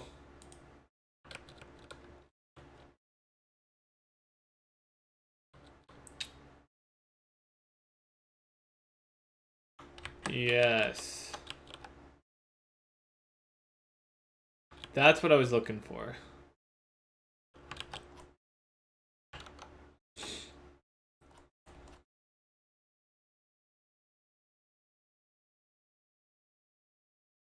Oh, we do it here as well.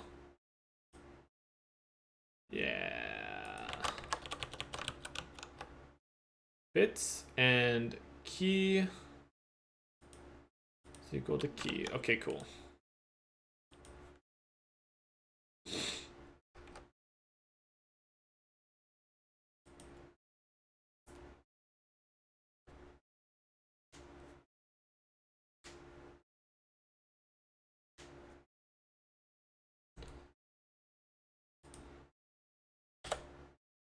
Hey, it's properly deleting it. Excellent. So it's creating a bunch of particle, like these are, each one of those is an emitter. Why does it not emit more though? Shouldn't it emit more? We say frequency is 500 to 1,000 in the lifespan. Yeah, let's take a look at that. I think it should be emitting more particles than that.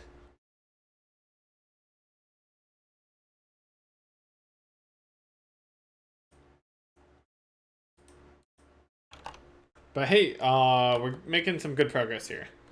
Okay, so we say lifetime is 5,000, so keep going. Negative 16. So then we say the emission time gets set to 500. We emit some particles. We emit 3, but they're all overlapping right now, so they look like one.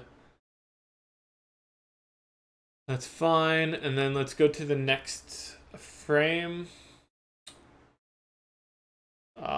So that's fine. Our mission time is 500. So we skip over that. So what I want to do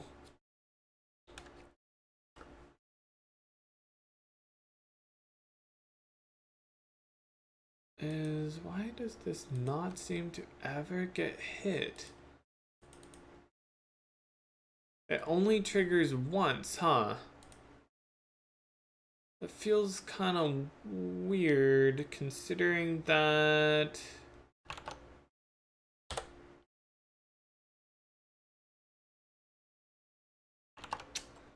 Yeah. It's definitely wrong.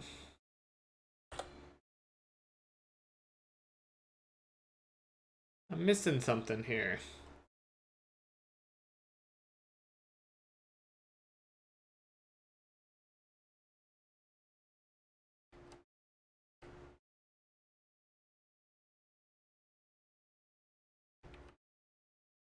Is it like dying incorrectly or something? Maybe that's what's happening. That these particles that, oh, that's what's happening. Is that the mission time? Yes. These particles here, we go over to here. Okay, I know what's going on. This is actually pretty easy to fix. So all of the particles are dying before it gets a chance to emit more particles. So we need to keep it alive. So here it says keep alive if the channel count is greater than 0. But we need to do more than that. We need to say if the channel count is equal to 0, and also if the lifetime is greater than 0, right? So in this case, if, I guess we could just set that here. We could say keep alive is equal to true. In this case, I think I'll put it up here actually. Okay. So that should keep it alive. So that way it actually is able to emit more particles. So what was happening is that, it creates the emitter. It says emit some particles, emits those particles. Before it emits more particles, all the particles, they die out. And then it says, oh, let's destroy this because there are no more particles. But we need to also be respecting the lifetime of the emitter. So now what it should do is last for 5 seconds, emit 5 particle, or emit particles every, I think, 500 milliseconds. So it should emit like 10 or so, and then it will die out. Continue.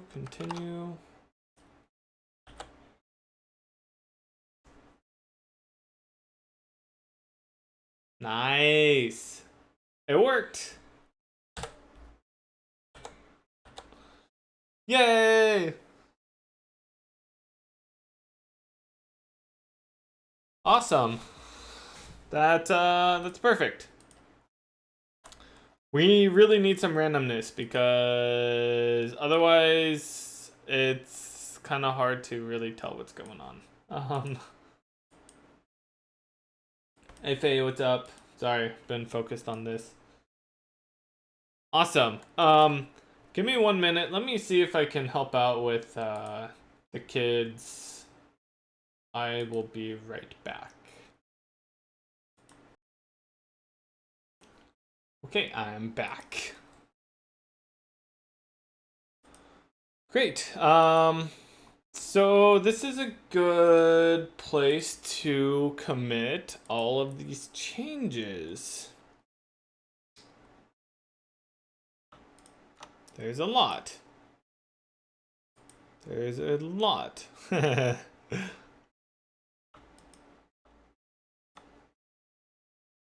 Oh dang, I completely mixed in all the lighting stuff as well. Whoops. I tried to split that stuff up, but I guess I failed here. Maybe most... I don't know. I'm just gonna commit it all. I kind of screwed up there.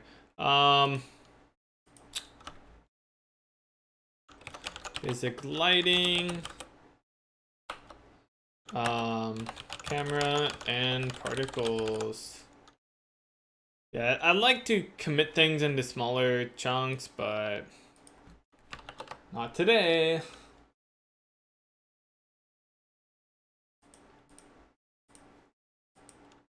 Okay, so now that we got that committed, what I'm thinking we can do is try to do maybe some randomness. Man, I really wanted to use this noise randomness code. Kind of sucks. This guy goes by the nickname Squirrel. He has this code that looked really cool.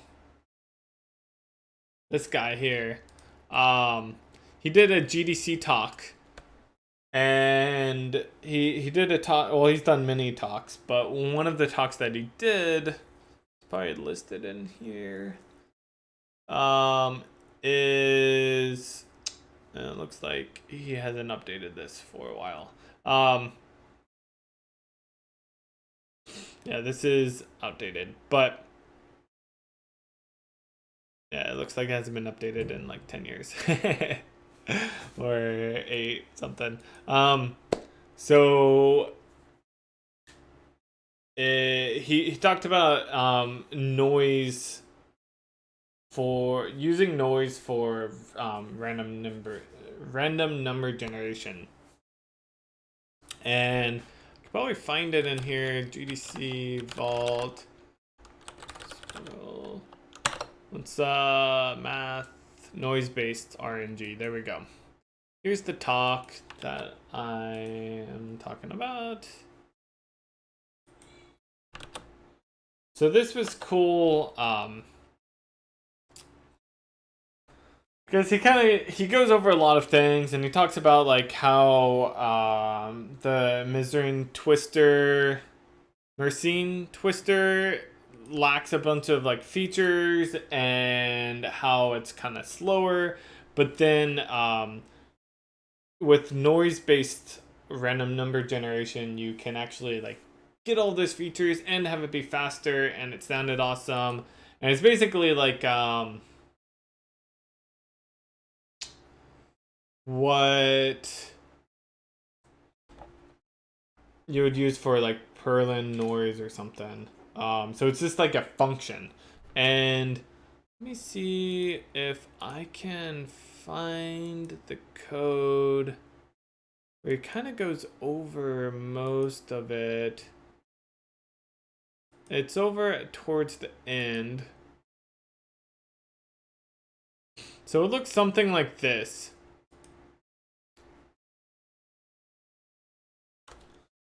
And so yeah, this code is cool, and after watching this, I looked for, he mentions in the code, he's like, I'm gonna post it in the next week, and this was in 2017.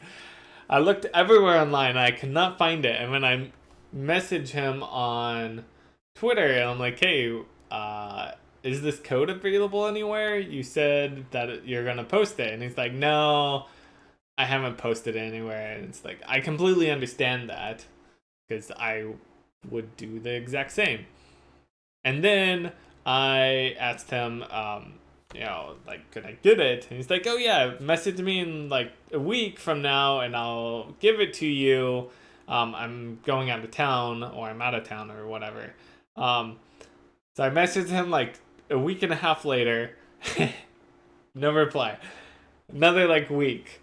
And I messaged him again. No reply. And I'm like, no, give me the codes. Um, like we could kind of just take this, and maybe that's what I'll end up doing. One of the reasons why I was just wanting to, get access to his code is that he says over in here, um,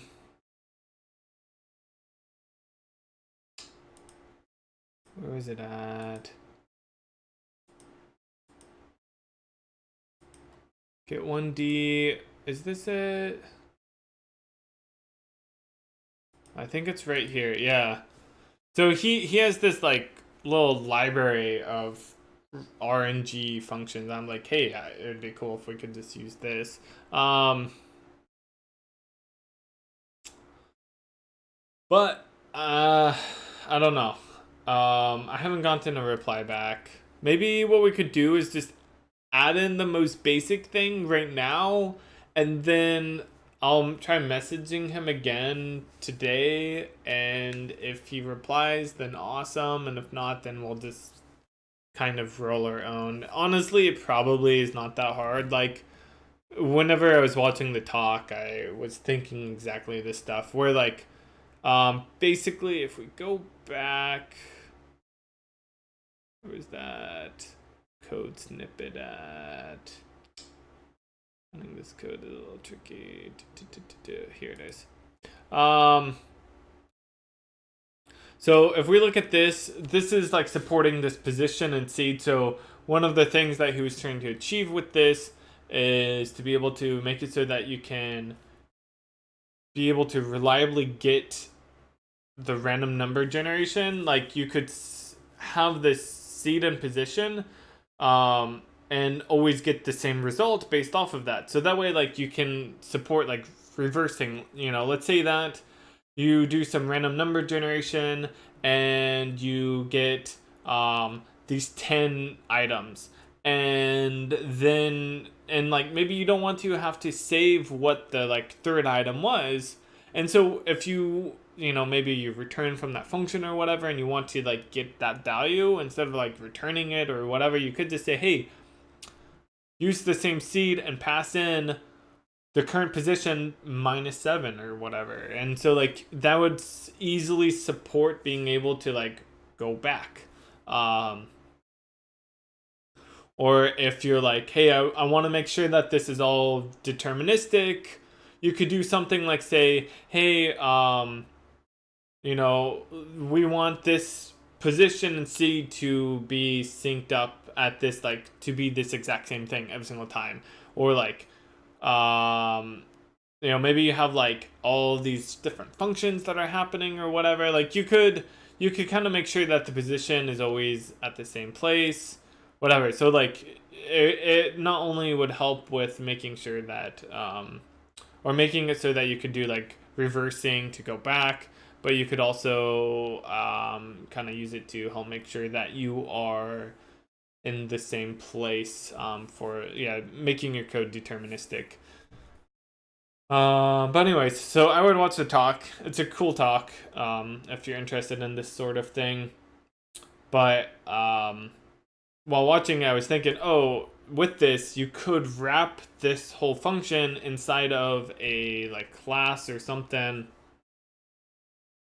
that tracks the position and the seed, and so every single time, like you could initialize the RNG, you could seed it, whatever, and that just sets the seed to something, and then after that point, you could just have the position that's incremented every single time you ask for a new random number. And you can see that he has done pretty much that exactly here, where you have the reset seed and the get seed, and then you have like this seed and position stored as member variables. And then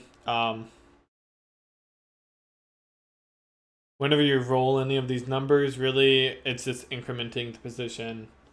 You know, it's calling that function, you know, doing all that mingling and everything, and then incrementing the position using the seed, whatever. So it's pretty cool. So maybe what we could do is use this. He said that he actually has a version 4, which would be cool to be able to use, but yeah, I'll ask him about it. So let's go to our randomness.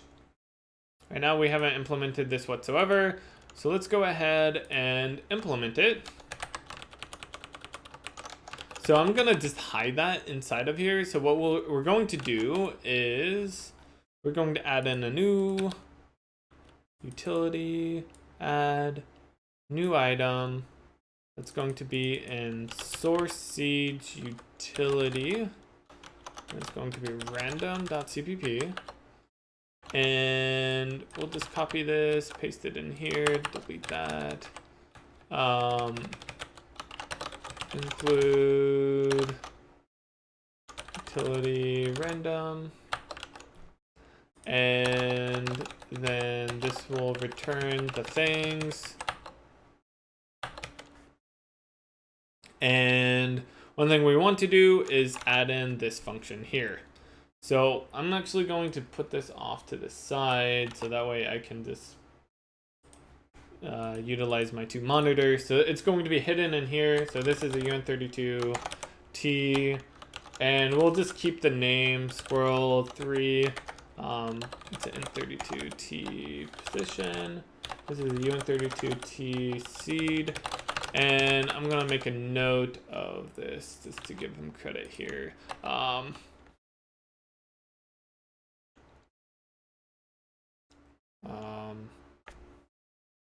don't really know. I don't know. Is there like a tag for giving like attribution for something?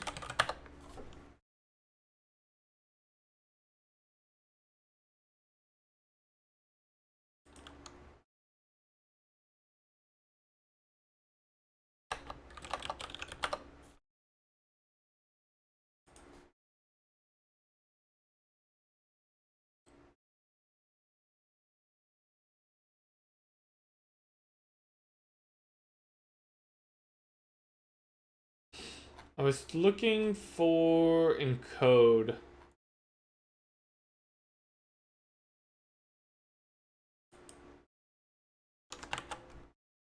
I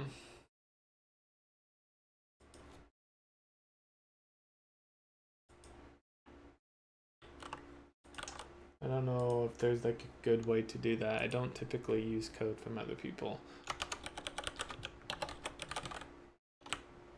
Oops. Attribution.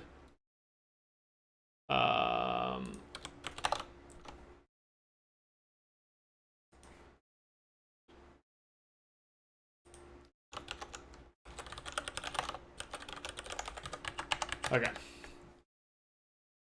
So what he does, const expression unsigned or UN32T, he calls this bit noise 1, and he has multiple bit noises.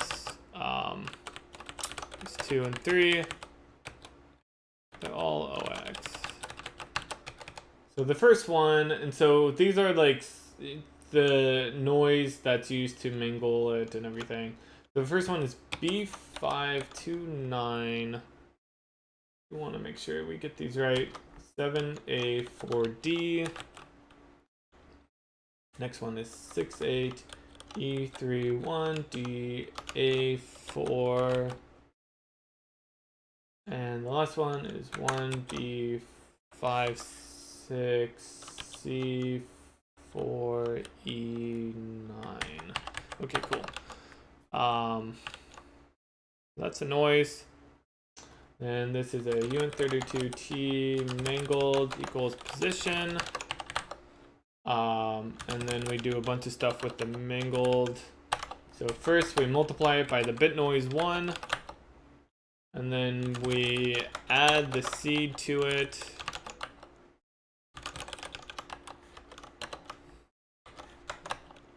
Then we do, shift 8. Can't spell mangled apparently. And then we need to add bit noise 2 to it. And then we need to shift it the other way. This looks like some black magic, huh? It's just like making sure that it's as like random as possible.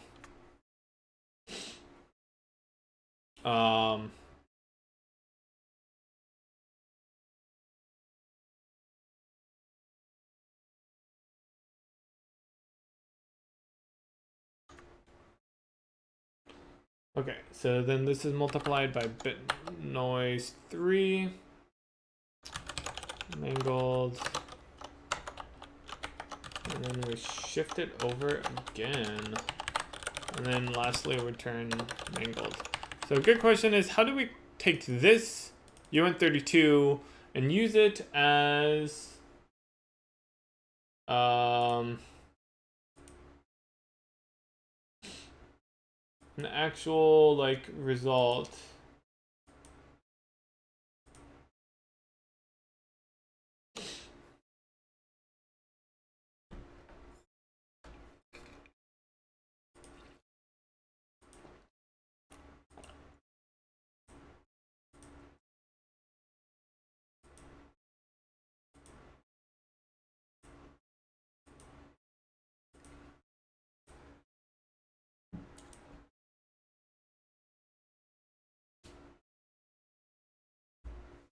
So I'm looking at this video again. Sorry, I watched this like a month or two ago. Actually, it was like 2 months ago.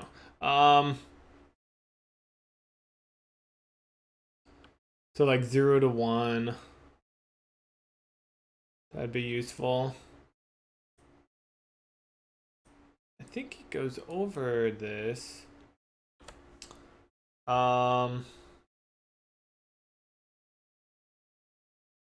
Because now we have this like noise. Can I like skip a few? There we go. There's the mingled bits. That's cool and all, but so he says that this contains 32 reasonably well scrambled bits. I should probably copy this, huh?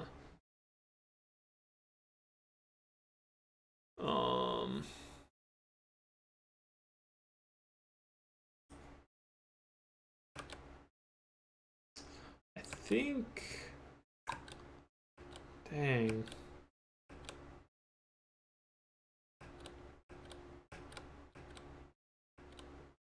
So I'm actually not entirely sure how should we, so we have these mangled bits. How do we take these mangled bits and say convert it to a range? I'm missing something. It's been a while. And I've not written something like this myself. I don't know if I'm actually going to be able to figure this out.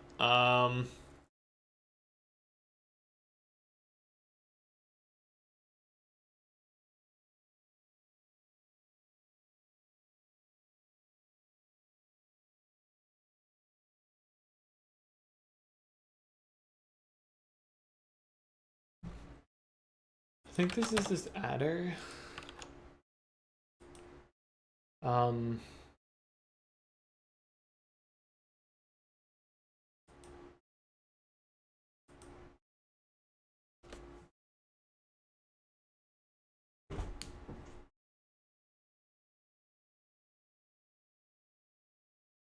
my nap time.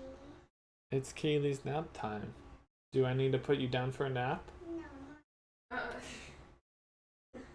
Okay. Can you take one of these little twerps for a few minutes? I will be right back, guys. And I am back once more. Just was helping put the kids down for a nap. Okay, so we're looking at this noise, and I'm not really sure how to do this.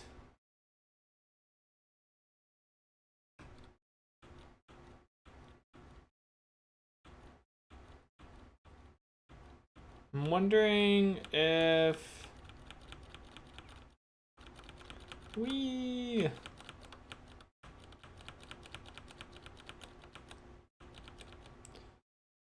if it would be something with this here.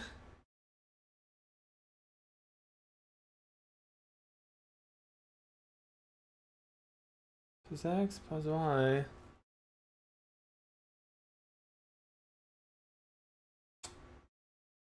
You might say in here, I'm just not sure. Okay, maybe we'll look at noise-based RNG and see if we can find out anything on that.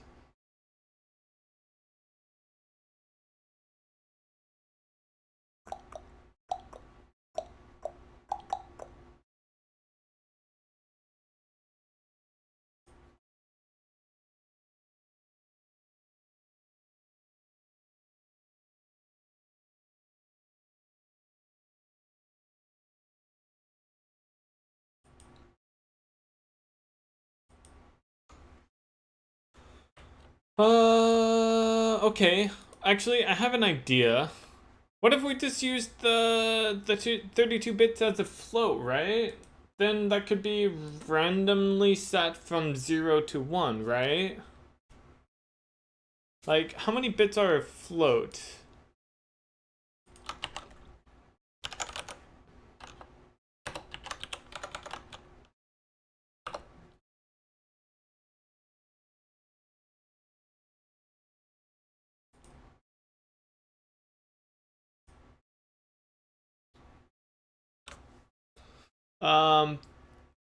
Okay, a float is, wait.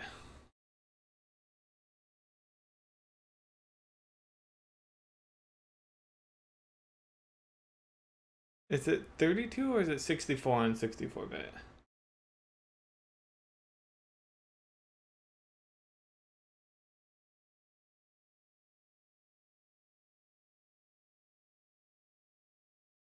Well, I can't treat it as just a float.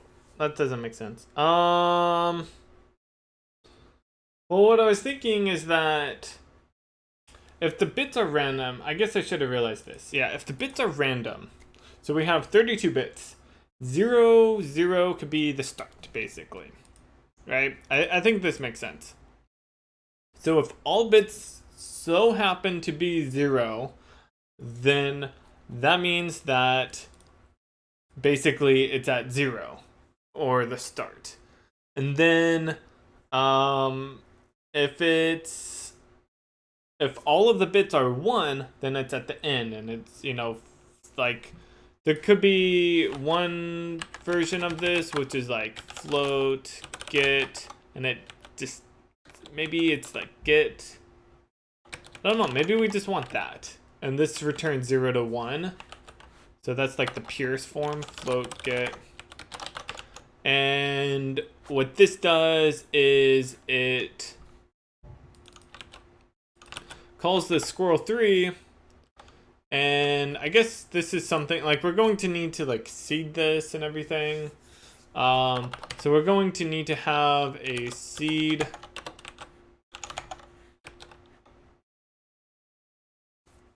I can definitely see in the future as wanting to like do something more with this.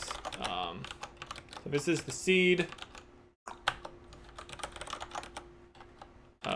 Position. So that way we're actually getting different random numbers.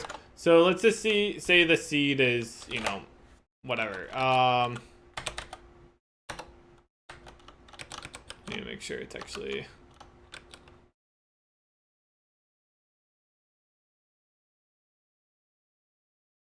Are you not a big practitioner of documentation? Not too much. I feel like documentation oftentimes is just like not great. I mean, documentation can be useful, but I am very reserved with using it. The only times I try to use it is whenever I feel like I'm going to look back at the code and not understand the motivation behind it. And then I try to explain the motivation because it's pretty easy. I try to write the code in such a way that it's easy to read. And so understanding what the code is doing is not generally too difficult, but understanding why we are doing it that way is something that, you know, the code doesn't necessarily tell you. And so yeah, try to include details on that, but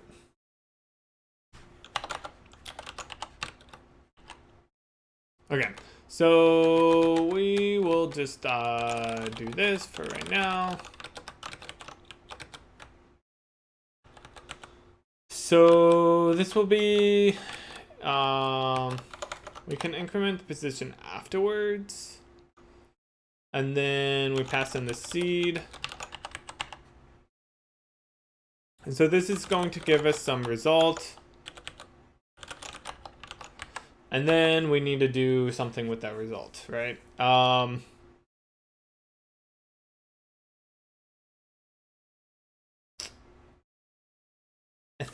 think what we want to do is basically take the result, return the result, and say, hey, let's treat this as a float. And then divide it by, and I'm not sure if I like this. UN32 max. So that way, this is going, this would give us some value between 0 to 1, right? I guess we don't technically have to do that. Do we? Must return a value. Oh, yeah. And so then, with these, we could do something similar.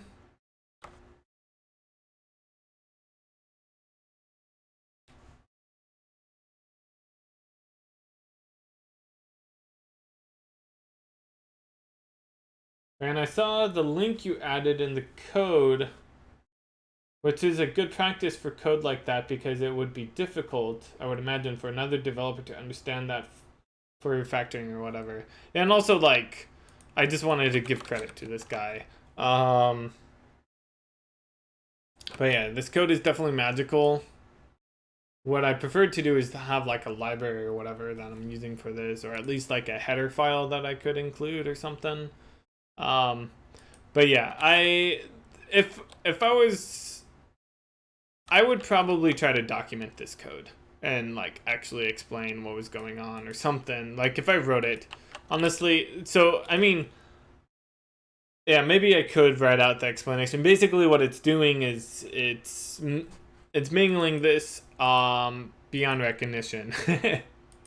And just trying to like move things around in such a way that you know, given some position and seed, like you don't know what it's ever going to end up resulting. So it does seem random, but it is actually just it's very deterministic. You know, you pass in the same position and seed, you're always going to get the same result.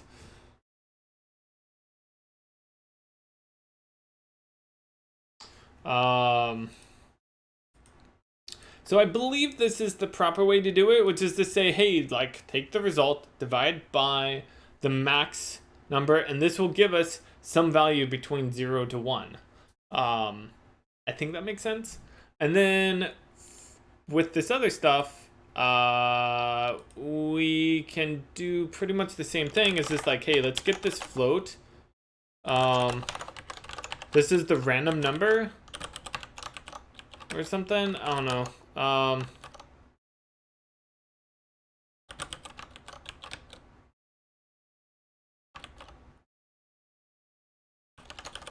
Whatever.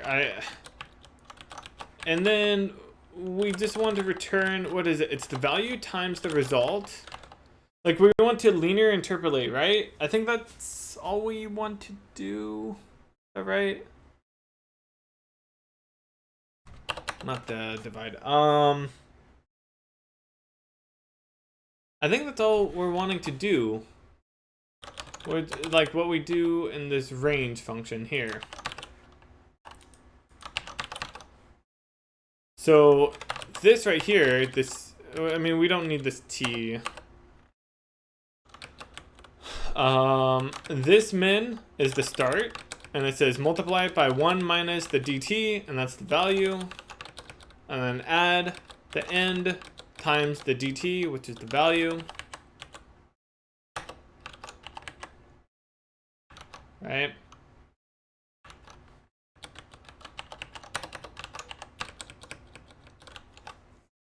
And so that linear interpolates between the start to the end based off of this value.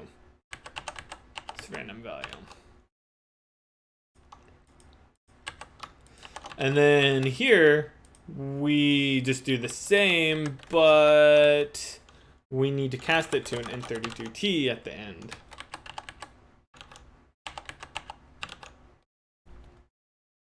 I think this makes sense.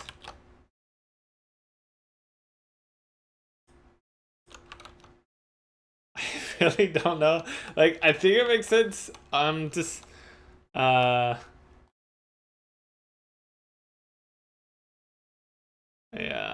we'll see. We will see. So now we actually are using this random, and so this random, oh, that's actually important, huh? This random, it's actually, whoops, range. Right now it's not using a random number, but I was just thinking we could say, let's get it. We could,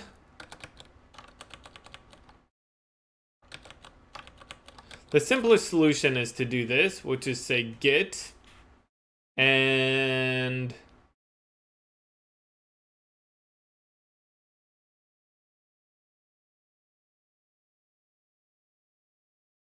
pass in random get here, which is 0 to 1.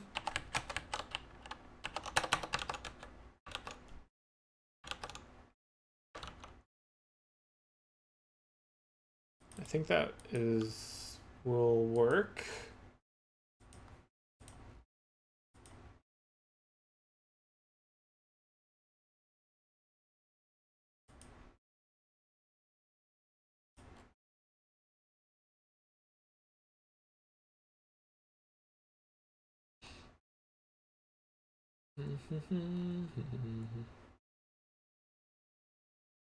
It's funny, I don't know like children's songs or anything. I mean, I kind of know a few now, but for the most part, like I don't know. Okay, I know Twinkle Twinkle Little Star, but for the most part, I don't know like children's songs. And so whenever I'm trying to rock my newborn to sleep, I hum video game music to her. Like earlier I was doing the Pharmacy 7 March song inside of Juno, or June, what's the name of that town?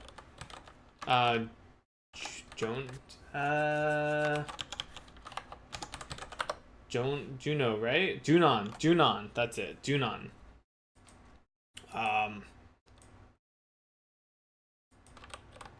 Or the other day I was doing the Pokemon theme song. Yeah, she's not really sure what to think of it yet. Hey, Shock Coding, welcome.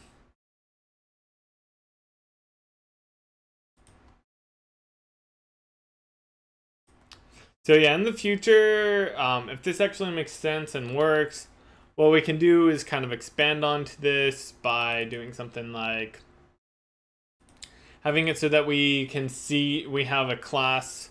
some RNG class that we can seed, and it has position, and then it has a bunch of like helper functions, maybe something along these lines.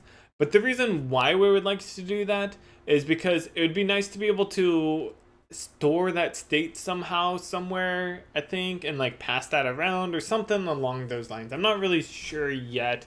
Maybe I'll talk to Andrew about that some.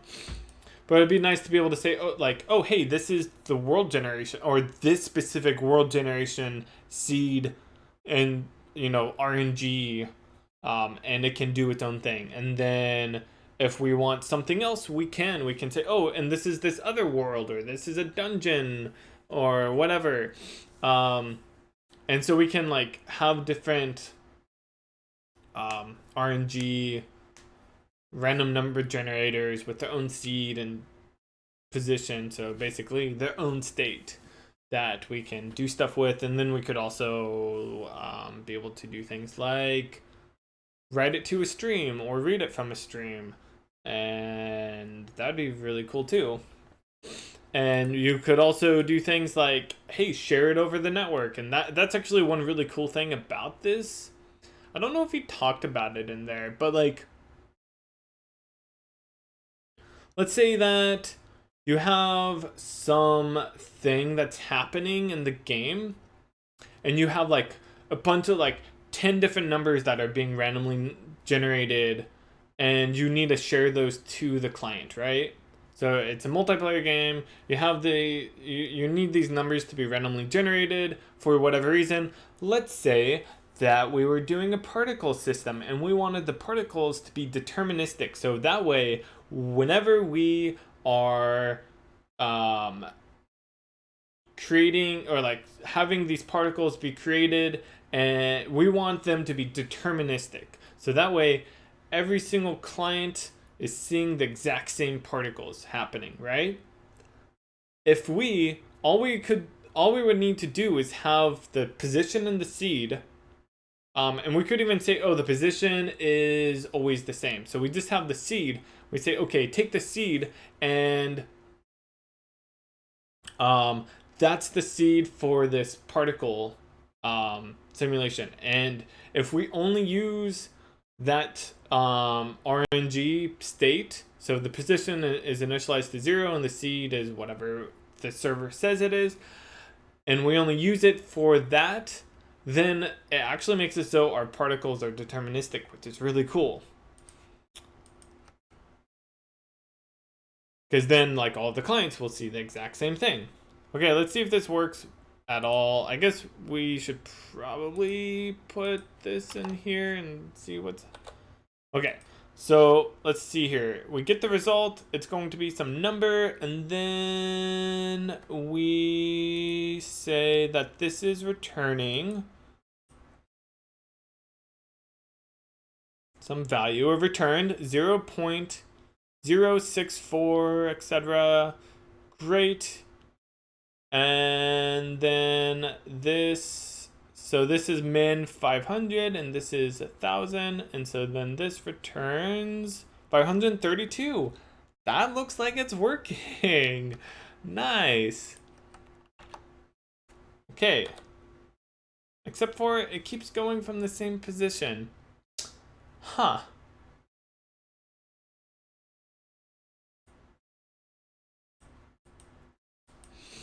What is it that... Maybe I'm not actually using any random number generation for this. Okay, it doesn't look like I am. So let's change this a little bit. Let's make it so that this is an int range. Oh no, it's a float range, right? Yeah, float range, and we'll just say 0 to 359, which is the full range. It can go in any direction, and maybe we can also say that it has a float range of 2 to 3, and go and see what it says.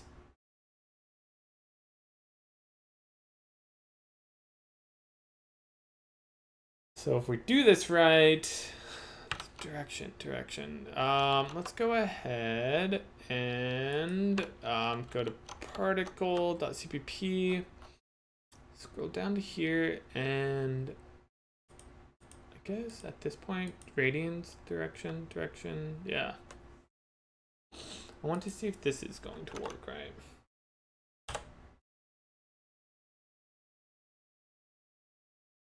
149, that looks right. And the speed is 2.1.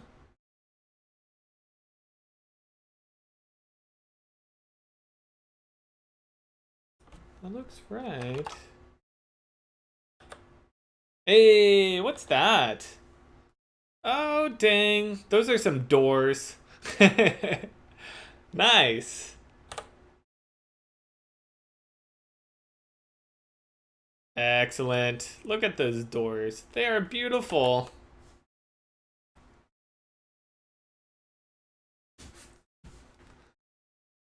Hey, we did it. Seeds victory. Nice. That's very cool.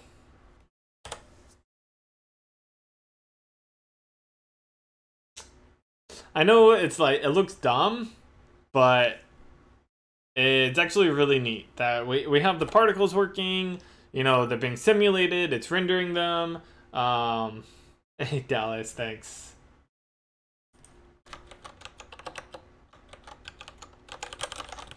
Explosions! Door explosions! Yeah, so, oops, sorry. It's pretty cool.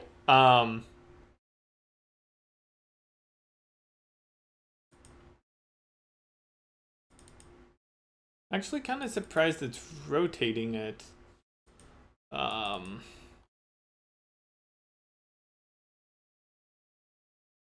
Angle.random, because I think the angle is always the same. Hey, Summit, how's it going?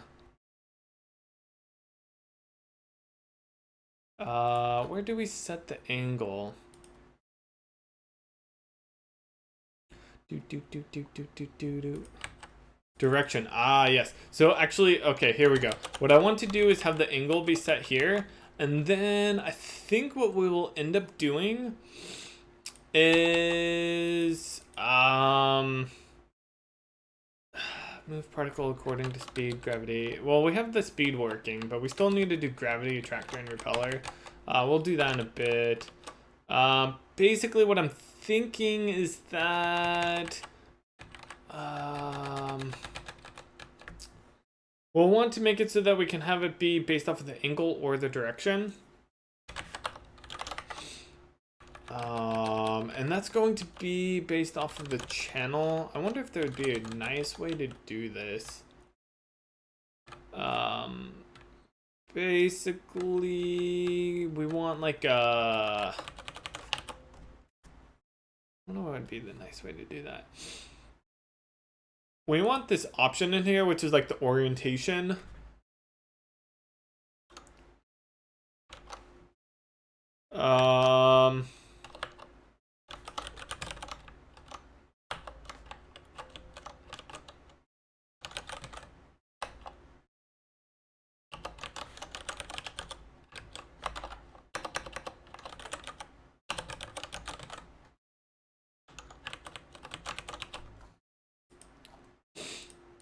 I don't know if I am actually going to want it to be like this, but I'm just gonna say enum, enum class.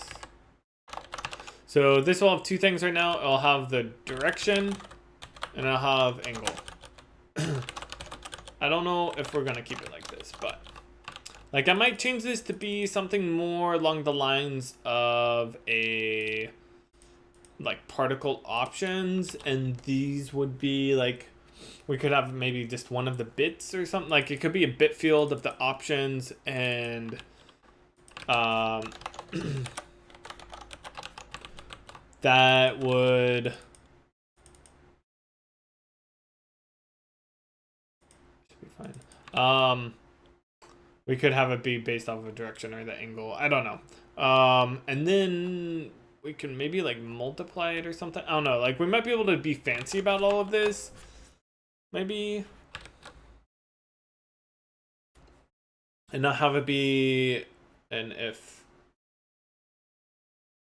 what graphical API am I using for this? So I'm using BGFX. So if you look at that dig.seedsgames.com link you should have seen above, you'll see that all the libs I'm using, BGFX is the render library. It's a like agnostic API rendering, so I can use any backend. So I could use OpenGL or DirectX or Metal or Vulkan, whatever. And it can be based on, like, it actually changes based off of the platform that it's running on. So it's like, oh, this is a Mac, let's use Metal. But yeah, and so I've built on top of that. Okay, so we can say, let's look at the orientation, and if the orientation is angle, then we will do, actually, we leave it alone. I think it's this, if we want the, if we're using the direction, I guess this makes sense. Come on. We'll just put this up here, and then we'll say otherwise. What we'll do is, I guess we should actually do this right here. We're going to set the particle angle to be equal to the particle direction. I think it makes sense to put it here because I guess it doesn't matter too much. They're both going to be done. I don't know. So that way, so if we do this, we should see now the doors will move in random directions, but, oh, I'm not, what do I initialize it to? I guess it doesn't get initialized to anything. Let's say right now it's angle. So actually I need to break and compile.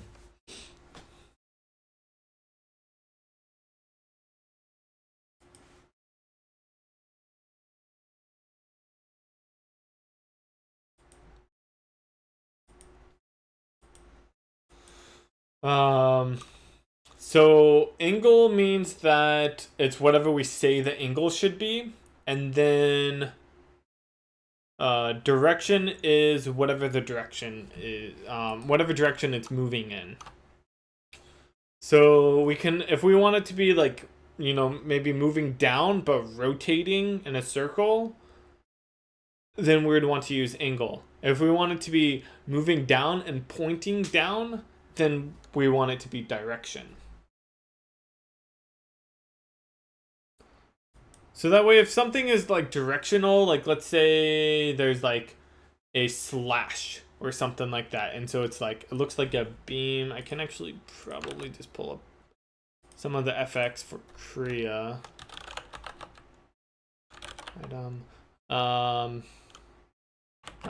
FX. There we go. We have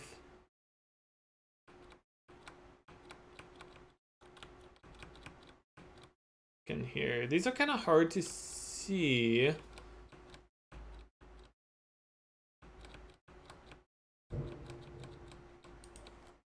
Some of them I'm not even sure if they're actually particles. Sword slash. Trying to think if there's another good example.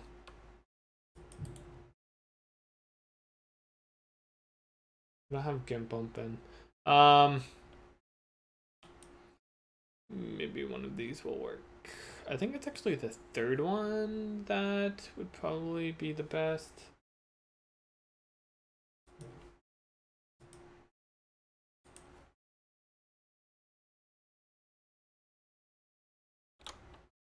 Okay, let's open up number 3. I'm pretty sure that's a good one. Yeah, so here's our slash, or like a little slash. So this is animated. Let's pretend it's not for now, and we just had a single frame for this. Let's say that we wanted this to move, like this was being spit out in 5 different directions. And maybe we could even, let's do that.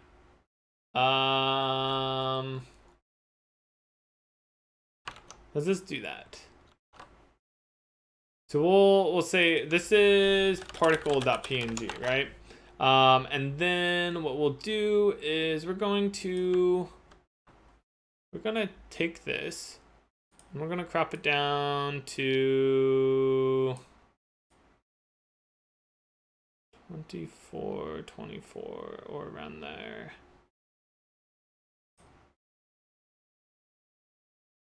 Oh, it doesn't fit.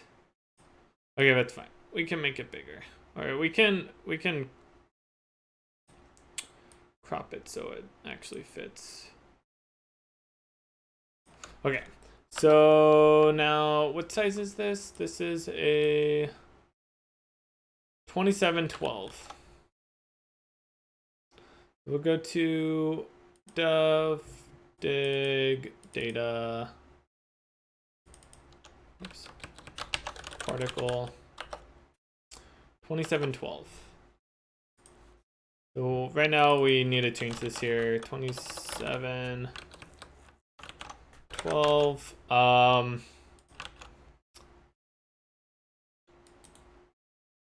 And then we can build that. I'll take just a moment. So yeah, with direction, it will move in whatever direction we want. Right now it's at angle, so if I press P, yeah, there we go. See how they're always pointing in the same direction? Which is always at 0 right now. And so if we wanted to change it, we can. We will just say, hey, let's change the channel orientation to be direction.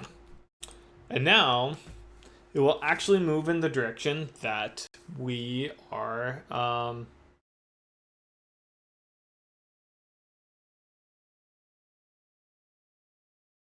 we're having it move. And or sorry, it will rotate to the direction. Right? I think that doesn't look quite right.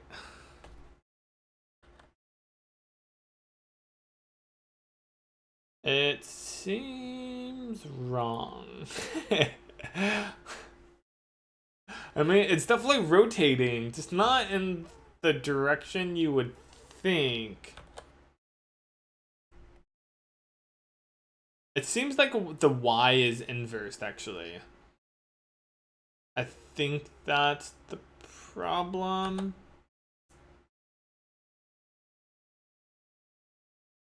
Yeah, it seems like Y is... Like, maybe I need to do...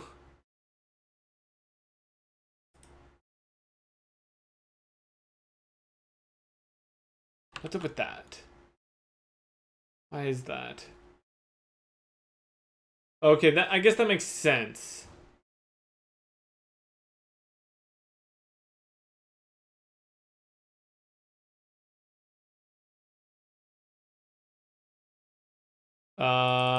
Because normally, if you look at a unit circle, Y positive is moving upwards and Y negative is moving down, but we are using... Does that make sense in this case? Maybe it doesn't. Like, it is true that it's inversed where Y negative is up and Y positive is down. I'm not really sure if that is going to affect this here.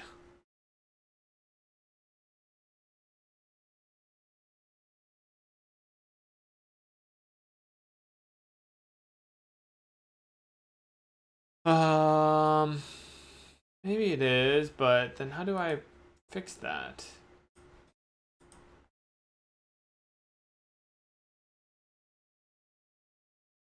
I'm not entirely sure.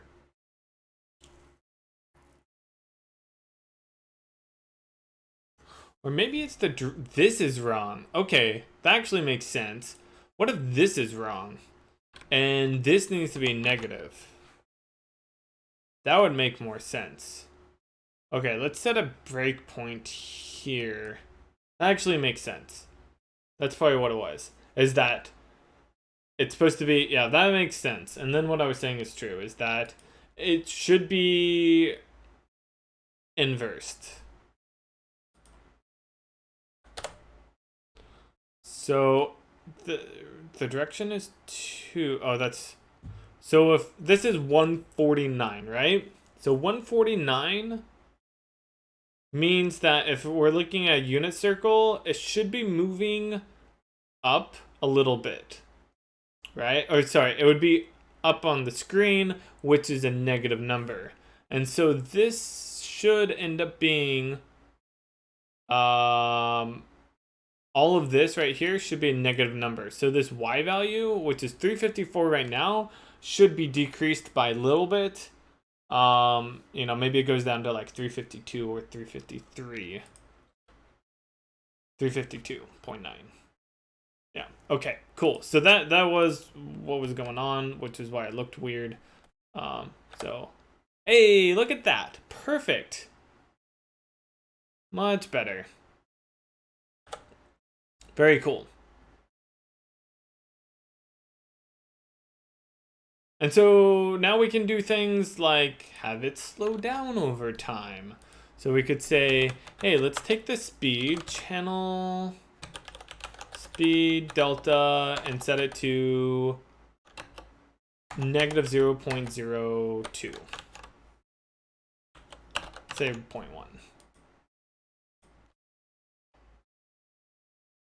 Right? All that actually, let's try 0.2. This is where we really need to have our in-game editor so we can play around with this stuff. Oops. Yeah, that would be good.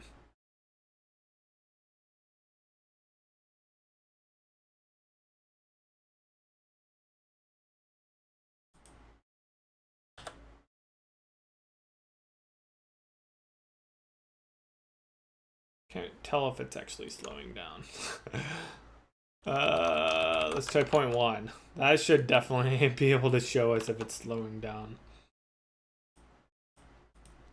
Might just be that the lifetime is so short that it's hard to tell. Like, we could make this be larger. Like, maybe we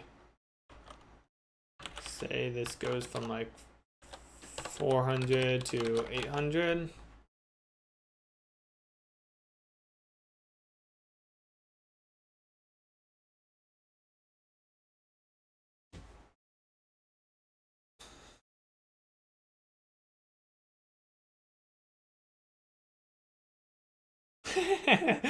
uh, Not exactly what I made, but okay. The speed ends up becoming negative. That's kind of funny. Whee!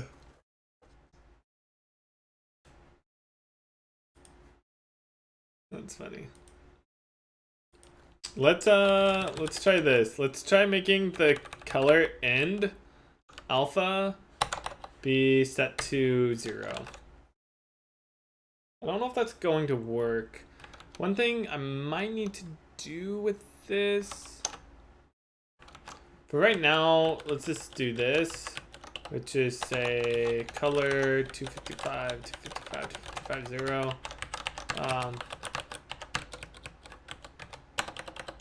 Start, mid, 255, 128, 0.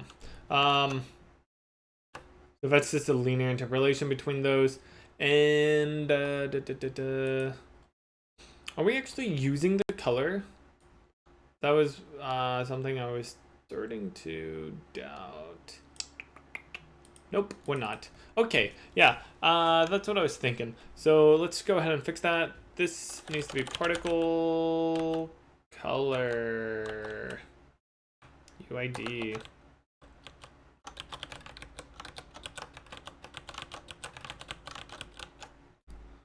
Oh, whoops. That's a pointer.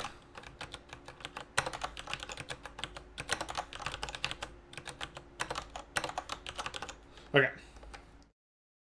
So now we're actually using the color. So we should be able to see it fade out linearly if we wanted to delay it. So like maybe it doesn't start fading out until the end, towards the end. That's one of the things that sucks about this right now is with this implementation is that works. Nice. Is that we can't have it be anything else. Like we can go into here and say, oh, you know what? This is 255. And so we can kind of make it so it's not completely linear over the lifetime. We could say, hey, it's full opacity until after the second half of its life, and then it starts to fade out. So it'll be much more aggressive at fading out. But yeah, one thing that sucks about this is that what if you wanted to have it so like it follows some other curve? And yeah, that's the current problem with the solution. We can play around with it later if we really want. Cool. So that's really neat. And then let's just say that we're like, you know what? Let's not have it be this particle anymore. Let's make it be a door. And let's say that it's based off of the angle. And so then we'll say the channel angle is equal to some random value. We'll just do it like this. This is the angle. So it moves in a random direction. And it has a random angle that's set, and the angle is increased by 16 every single frame. Oh, whoops, that's wrong. Delta, that's what I meant to do. So 16, does that make sense? Whatever, that's fine. So now we'll just rotate. 16 might be a little too high. It's going to be rotating pretty quick. 16 times 10. So it's going to be rotating very quick. Wee. Yeah. You're like, what's going on there? Why is it? Oh, whoops. I was like, why is it stretched? It's because we forgot to change the text direct. That'll help a little bit. And we can slow this down. Let's say 4. And maybe we should have it so that it lasts for longer. Let's say 1 to 2 seconds. So now we'll see the doors. Perhaps, whoops. We could say that the speed delta is not quite so intense. Maybe this will make it so it doesn't start reversing. So it'll just spin out.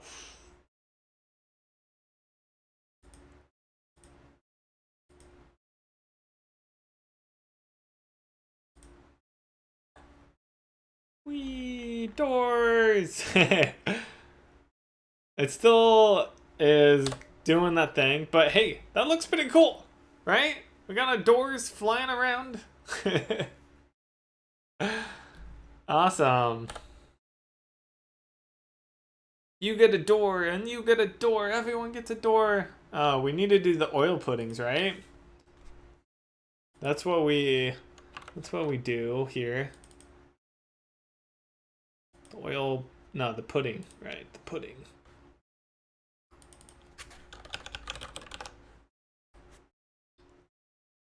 Everyone gets some oil pudding.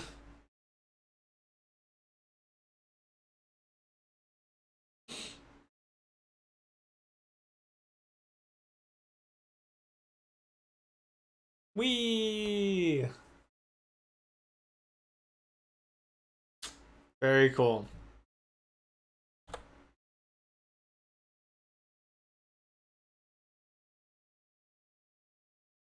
The thing I think I'd like to almost do is like maybe draw them in reverse order, because you'll notice that I think they're being rendered kind of not by the lifetime. I don't know how big of a deal that is.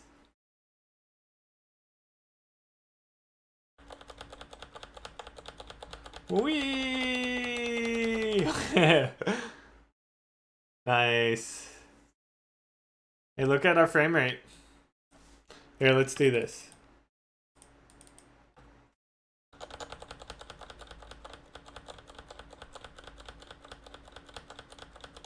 It'd be nice to be able to see how many particles we actually have going on at one time. But look at all these particles going, rotating, bouncing around. It didn't even struggle at all. Well, we're at like 260 to 300 around there. I don't know why it bounces so much. I guess it goes down a little bit. I mean, we are in debug mode, so we can see how many entities we have.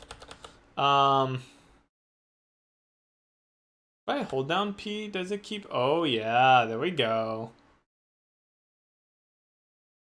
Now it starts to struggle a little bit. It'd be cool to see how many particles we actually have. It's pretty cool. I like it. I'm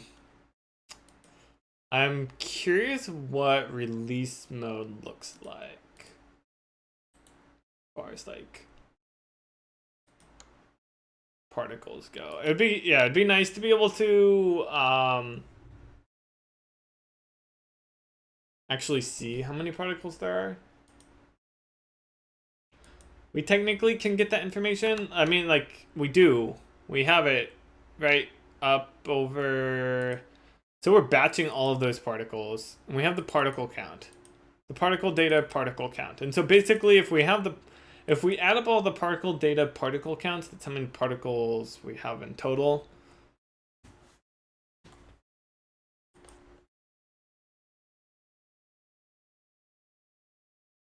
So, dang, we made a lot of progress today, huh? It's very, very good.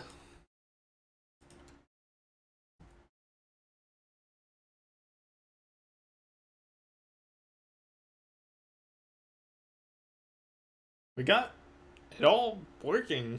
I mean, there's more to do, but like, I think like all of the most fundamental stuff is working now, which is like all these channel properties and all of that stuff. Yeah, we don't have a blend mode, I guess. We have all of that working. So I think like the next big thing would probably be like the editor, the in-game editor. And then maybe being able to, like, we actually have support for the like attaching to an entity. It's like, well, for the most part, we do.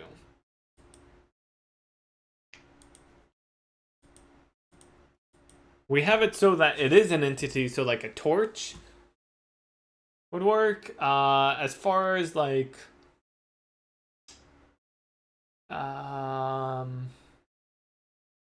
let's say that the player catches on fire, and that's something that's temporary. It doesn't happen all the time.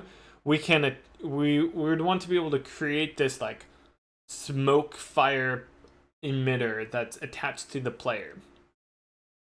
And we would want to be able to just say, hey, this is attached to this entity, maybe at this specific position or bone or whatever. And I think that's going to be an entirely separate system, which is just being able to say this entity's position is dependent on this other entity's position. And maybe we could do it based off of like a bone. So we could say, hey, like, it's on the head, or it's on this hand, or whatever.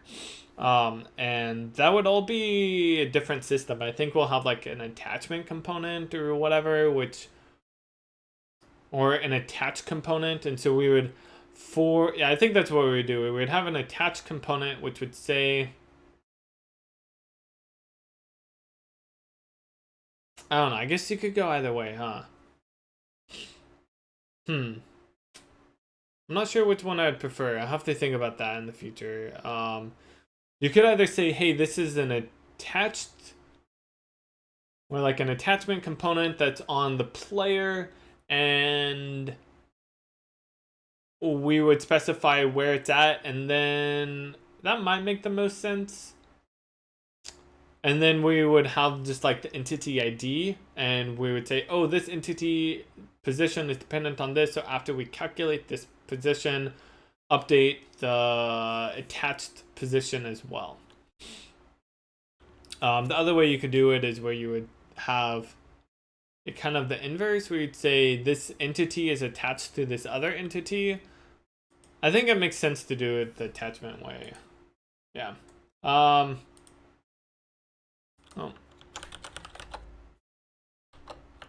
We are having some random internal error here. Cool. Let's see if it will work this time. I think I ran into this before, and I just have to do a complete clean build.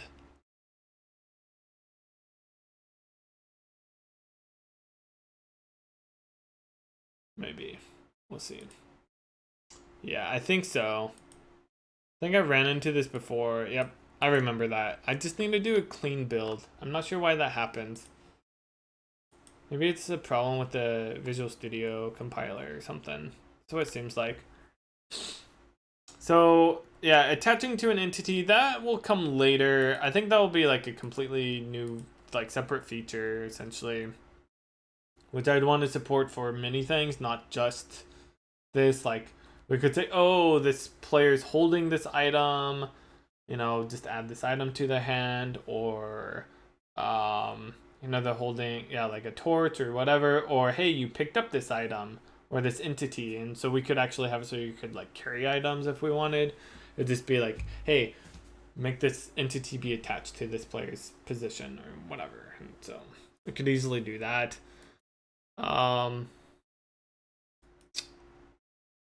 So yeah, I think the one thing, or it's kind of like a group of things, is the editor. And so editor, with being able to like set up all these properties, being able to see the emitter changing based off of those properties, and then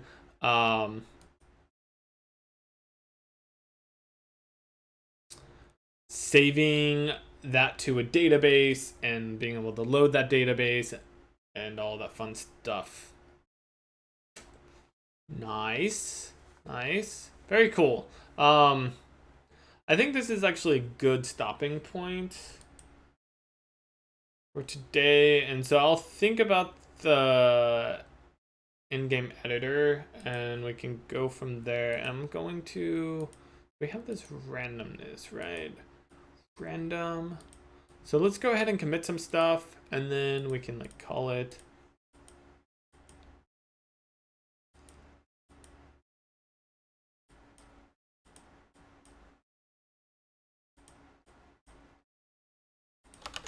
add some basic random support, or I should say like RNG support via noise. I'll just say noise based. Okay, and then we want to support this other stuff. Do we need that particle? I guess right now we're not using that, so I won't commit that.